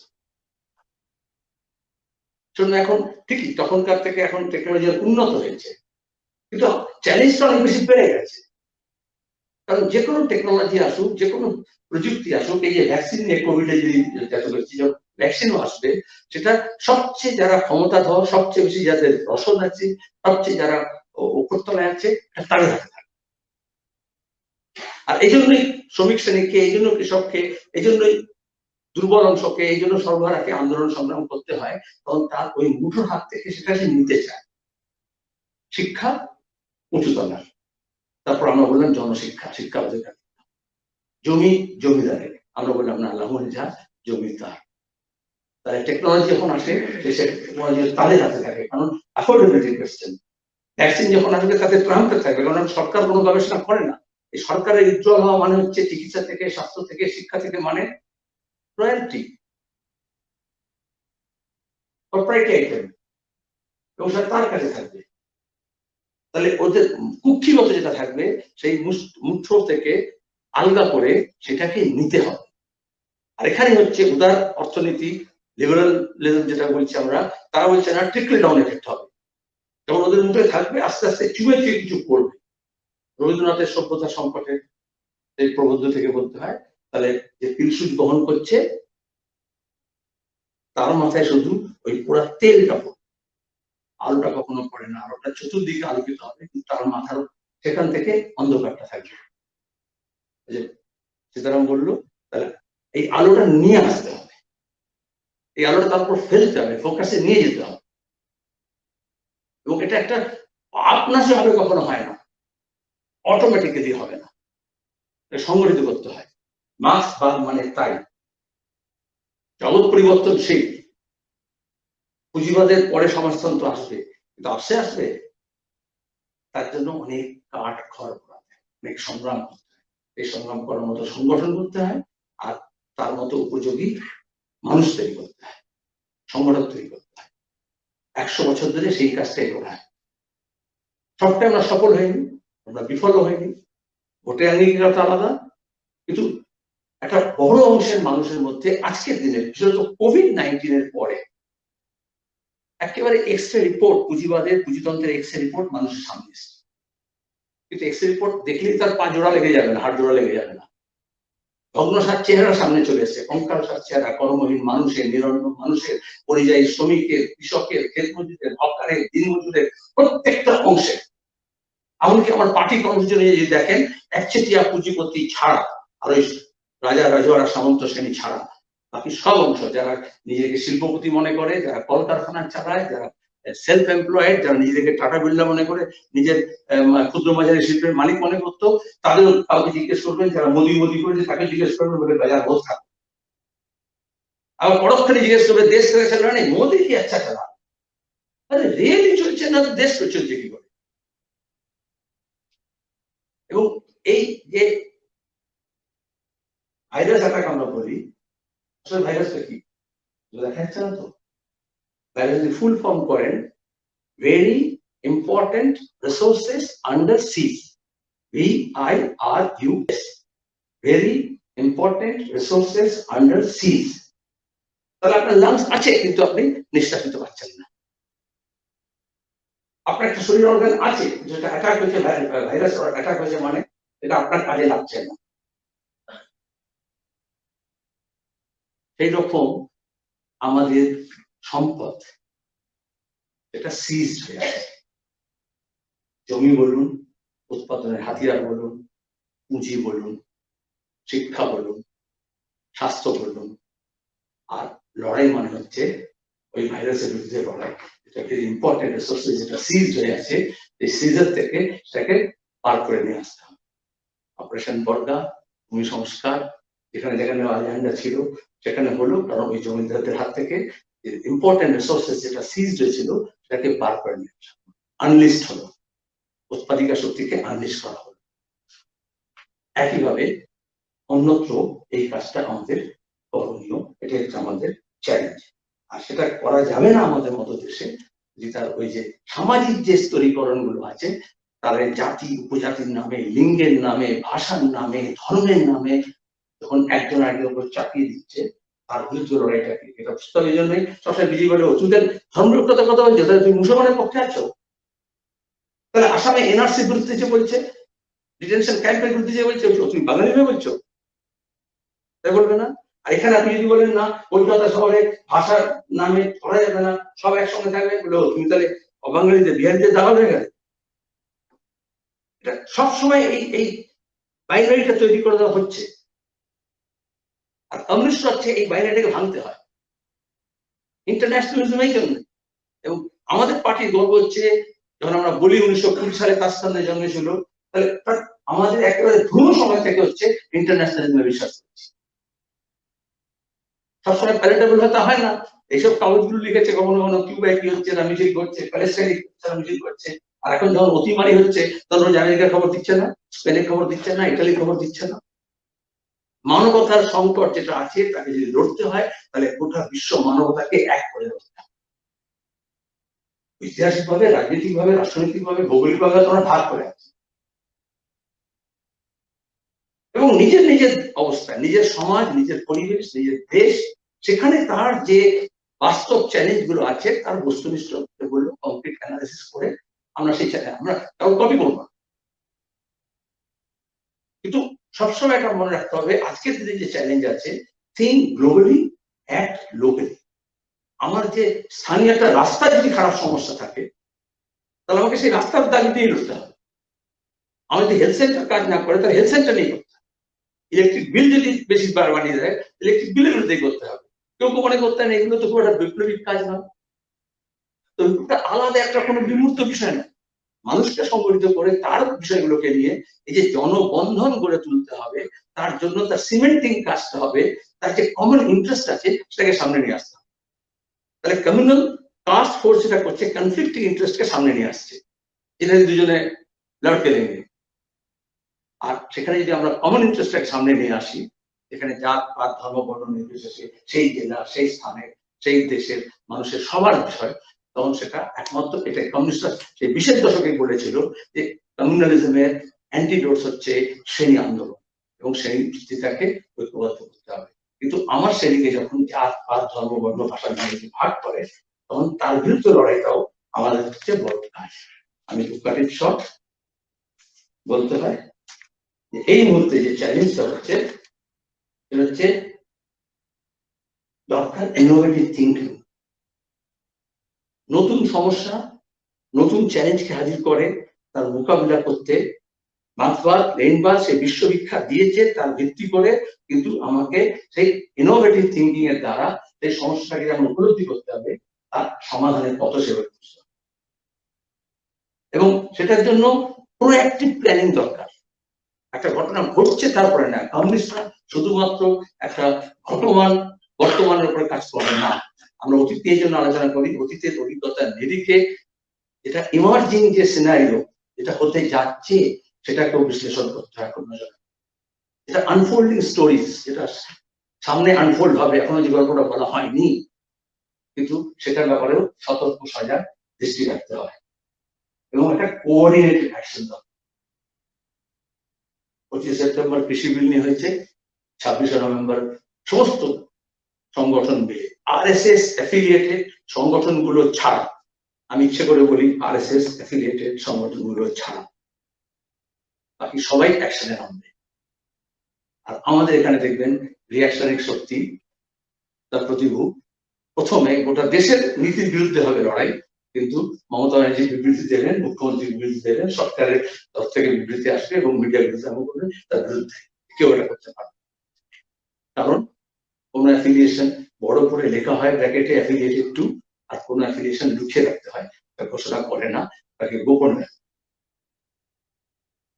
আমরা এই বছরের গোড়ার জানুয়ারি মাসে ধর্মঘট দেখেছি, কিন্তু লড়াইটা আমাদের লড়তে হবে। কারণ এই মুহূর্তে দেশের মানুষের যে অবস্থা, আমি কৃষকের পাঞ্জাবের কথা বললাম, যে কঙ্কালসার চেহারা সামনে চলে এসছে, একটা টাইমিং থাকে, অনেকক্ষণ ব্যাখ্যা করে যেটা বোঝাতে হতো পরিযায়ী শ্রমিকদের যে ভুক্তভোগী যারা কেন্দ্র এবং রাজ্য সরকারের ভূমিকা, এবং সেটা তার অভিজ্ঞতার সঙ্গে আমার কথার শ্রবণ যদি মিলে যায় তাহলে অনেক সহজ। আজকে নারী নির্যাতনের যে অবস্থা, তাহলে মহিলাদের কাছে সেই বিষয়টাকে কোথায় তাদের নিরাপত্তাহীনতা কেন হচ্ছে এবং তার সামাজিক জায়গাটা কোথায়, অর্থনৈতিক জায়গাটা কোথায়। একইভাবে বেকার ছেলে মেয়েদের প্রশ্নের তাই নিয়োগ হচ্ছে না, কেন্দ্রে হচ্ছে না, রাজ্যে হচ্ছে না, কেউ মনে করে এরা করছে না ওরা করবে। তো গোটা দেশে গত 7 বছরে রেল থেকে, পোস্ট অফিস থেকে, ব্যাংক থেকে কোনো রিক্রুটমেন্ট হচ্ছে? স্টেট গভর্নমেন্ট, সেন্ট্রাল গভর্নমেন্টে কোনো রিক্রুটমেন্ট হচ্ছে না। কেউ যদি মনে করে না তৃণমূলের অত্যাচারের থেকে বাঁচতে হলে তাহলে বিপ্লবদের ত্রিপুরায় কি করছে? ওখানে কমিউনিস্ট নিধন হচ্ছে না, ওখানে পার্টি অফিসে হামলা হচ্ছে না, ওখানে কমিউনিস্টদের উপর মিথ্যা মামলা হচ্ছে না, ওখানে মানুষের যখন মিছিল হচ্ছে, মিটিং হচ্ছে, তারপরে পুলিশ রেলি দেওয়া হচ্ছে না, ঝাঁপি করছে না। একই সিলেবাস, একই, শুধু পোস্টারের মুখটা আলাদা। আমি শেষ করব কমিউনিস্ট কবি ফয়েজ আহমদ ফয়েজের একটা কবিতা। কারণ ফয়েজের, আপনি জানেন, লাজি নাকি আমি দেখে যখন বড় হলো তারপরে তো পাকিস্তানি কানপুর আইআইটি একটা কমিটি বানিয়ে দিল ওই নাগরিকতা সংশোধনী বিলের বিরুদ্ধে যখন লড়াই হচ্ছে, যে না দেখতে হবে ওটা করে হয়। আমরা জানতাম কবিতা, দর্শন, গান, মিউজিক এগুলো হচ্ছে সব ট্রান্স বর্ডার আর কি, কোনো অসুবিধা নেই, হচ্ছে ন্যারোনেস এই জায়গা থাকে ক্লাস করে। তো ওখানকার মার্শাল ল, মিলিটারি শাসনের উপর দাঁড়িয়ে বলেছেন, এই মেঘা সিদ্ধার কথা বললাম। ফয়েজ বলছেন যখন ওখানে সেন্সরশিপ হয়েছে, মিলিটারি শাসন হয়েছে, জরুরি অবস্থা ঘোষণা হয়েছে, बोल के लब आजाद है तेरे, বল কারণ এখনো তোমার ঠোঁটটা স্বাধীন আছে। बोल जुबा अब तक तेरी है, বল কারণ জিতটা এখনো তোমারই আছে। बोल ये थोड़ा वक्त बहुत है, বল এই অল্প সময় অনেক। বল जिस्म जुबा के मौत से पहले, जिस्म মানে শরীর, শরীর ও জীব এর মৃত্যুর আগে এই সময় অনেক। बोल ये सच, बोल ये सच जिंदा है अब तक, বল কারণ সত্য এখনো বেঁচে আছে। बोल जो कुछ कहना है कह दे, বল যা কিছু বলার আছে বলে দে। ফাসিজমের পদধ্বনি আমরা শুনতে পাচ্ছি, অঘোষিত জরুরি অবস্থা আমরা দেখতে পাচ্ছি, আক্রমণ গণ আন্দোলনের উপরে, মানবাধিকারের উপরে, অ্যাক্টিভিস্টদের উপরে আমরা দেখতে পাচ্ছি। ভীমা কোরেগাঁও হোক, জামিয়া মিলিয়া হোক, শাহিবাগ হোক, অথবা আমাদের রাজ্যে হোক। আমাদের রাজ্যে তো আমাদের আবৃত্তি কাহিনী, এটা তো আত্মকাহিনী, তার উপরে ব্যাখ্যা করার দরকার নেই। আর সেই জন্যই আমাদের কাজ হচ্ছে, যেরকম মালা গাঁথা হয়, পুঁতি দিয়ে হার বানানো হয়, সেরকম এই সমস্ত আন্দোলনগুলোকে, প্রতিবাদগুলোকে সূত্রবদ্ধ। আমার যে শত্রুপক্ষ, আমার যে শ্রেণী আমার শাসন শোষণ চালাচ্ছে, তারা চায় না এটা সূত্রবদ্ধ। এই যে যখন কান্তনের বিরুদ্ধে যখন বিক্ষোভ হবে, জুনিয়র ডাক্তারদের যখন আন্দোলন হবে, বিশ্ববিদ্যালয়ের ছাত্রদের যদি কোনো প্রতিবাদ হয়, বলবে অরাজনৈতিক রাখতে হবে, সেখানে বামপন্থীদের যাতে প্রবেশ না হয়, বামপন্থী হলেও এখানে সিপিএম যাতে না ঢুকে, কারণ তাহলে এই খুচরো খুচরো ছোট ছোট আন্দোলন টানা বেঁধে উঠবে এবং একটা সূত্রবদ্ধ হবে। কমিউনিস্ট পার্টির গোড়ায়ও এরকম পত্তনের আগে এরকম শ্রমিক, কৃষক তারা আলাদা আলাদা করে লড়াই করছিল এবং কমিউনিস্ট পার্টির গঠন মানে হচ্ছে এই সবাইকে নিয়ে এসে একটা সূত্রবদ্ধ করা হয়েছিল। এখানে তৃণমূল কংগ্রেসকে দিয়ে যেটা প্রতিক্রিয়া শক্তি করেছে, যখন বলেছে লাল হাটাও দেশ বাজাও, তখন সালকুশলের লাশ আমরা দেখেছি। আসলে অলক্ষ্যে এই সূত্রটা, যেটা এই গাছে মালা গাছে, সেই সূত্রটাকে ওরা ছিঁড়ে দিতে চেয়েছে, যে একবার ছিঁড়ে দেয় তাহলে এলোমেলো করে দেওয়া, লুটে ফুটে খায়। আমাদের কাজ হচ্ছে ওই প্রত্যেকটা আন্দোলন, প্রত্যেকটা ইস্যু, প্রত্যেকটা ঘটনা, এগুলোকে জড়ো করা এবং আন্দোলন সংগ্রাম সংগঠনের সূত্রের মধ্যে দিয়ে সেটাকে গড়ে তোলা। এই কাজটা আমরা করতে পারবো। ওই রকম প্রতিকূল পরিবেশের মধ্যে তারা যে করে থাকে, আমরাও করতে পারি। প্রতিকূলতার মধ্যে সবসময় দেখবেন বিপরীত শক্তির ঘর্ষণের মধ্যে দিয়ে ঝলকানি তৈরি হয়। আমি যা অনেকবার বলেছি, আবার একবার বলতে হয়, কারণ সবাই ইলিশ মাছ, এবার তো আমাদের এখানে নিয়ম হচ্ছে বিজয় দশমীর পরে আর কেউ ইলিশ মাছ খাবে না, বাংলার ইলিশ মাছ নিয়ে আমি তানভীরের কথা, সবাই মাছ খায়, তোমাদের ইলিশ মাছ নিয়ে তো আরেক খেয়ে খায়। ঢাকায় জিজ্ঞেস করেছিল, ঢাকায় বললো আসলে সব মাছ তো এদিক ওদিক সাঁতার কাটে, কিন্তু ইলিশ মাছ হচ্ছে নদীর ধারার বিপরীতে মহাসমুদ্র থেকে সমুদ্র এবং সমুদ্র থেকে উজান ঠেলে উপরে যায়, যত উপরে ওঠে তত বেশি টেস্টি হয়, তত বেশি সেটা আরো স্বাদ সুস্বাদু হয়। তখন হাবিব তানভীর বললেন এবার বুঝলাম যে মুঘল জমানা থেকে, কংগ্রেস জমানা থেকে, ইয়াহিয়া খানের জমানায়, টিক্কা খানের জমানায় কেন তোমরা বাঙালিরা সবসময় ধারার বিপরীতে কথা বলো।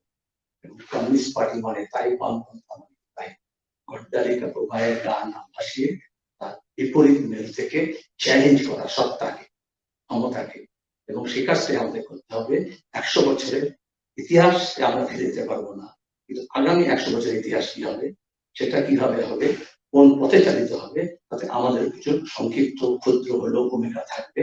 এই ভূমিকা আমরা যদি পালন করতে পারি, তবেই অসংখ্য শহীদ তার মৃত্যুবরণ করেছেন, অসংখ্য যারা যন্ত্রণা এবং নিষ্পেষণ ভোগ করেছেন, তাদের প্রতি যেমন যথার্থ শ্রদ্ধা জানাতে পারবো, ভবিষ্যৎ প্রজন্মের কাছেও আমাদের দায়বদ্ধতা আমরা পালন। সুকান্ত এই জন্য বলেছিলেন,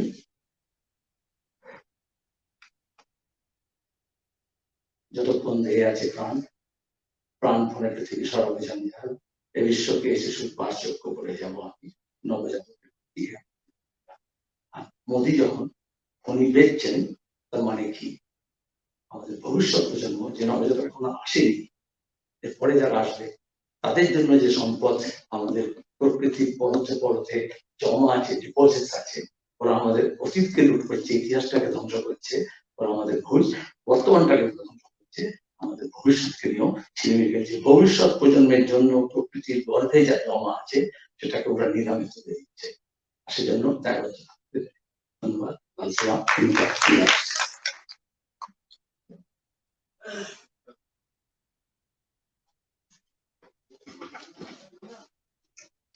বন্ধুগণ ও কমরেডগণ, আপনারা অনেকক্ষণ ধরে পার্টি গঠনের শতবর্ষের কর্মসূচিতে আপনারা উপস্থিত ছিলেন, আপনাদের ধন্যবাদ জানাই। আর একই সঙ্গে একটা কথা বলেই সবার সমাপ্তি করব, যে কথাগুলো হলো আর যে পরিবেশ দেশে গড়ে উঠেছে, শ্রমিক কর্মচারীর উপর আক্রমণ, কৃষক ক্ষেতমজুরের উপর আক্রমণ, সাধারণ মানুষের জীবনযাত্রার উপর আক্রমণ, তার বিরুদ্ধে লড়াই সংগ্রাম করবার জন্য আগামী 26শে নভেম্বর যে সাধারণ ধর্মঘট হরতাল ডাকা হয়েছে, তাকে সফল করবার জন্য নতুন উদ্যমে আমাদের কমিউনিস্ট পার্টি তার পথ চলার বিভিন্ন সময়ে যে নতুন নতুন ইতিহাস গড়ে উঠেছে, তার একটা অধ্যায় তৈরি করার জন্য আপনারা সংকল্পবদ্ধ হবেন। এই প্রত্যাশায় সফল করবার জন্য 26শে নভেম্বরের হরতাল এবং সাধারণ ধর্মঘট সর্বভারতীয়, তার সংকল্পবদ্ধ হবেন। আপনারা শপথ গ্রহণ করবেন। এই প্রত্যাশায় আপনাদের আরেকবার অভিনন্দন জানিয়ে সবার কাজ এখানে শেষ করছি। সবার কাজ এখানে শেষ করছি। এখন সবার সম্পূর্ণ হবে আন্তর্জাতিক সঙ্গীতের মধ্য দিয়ে।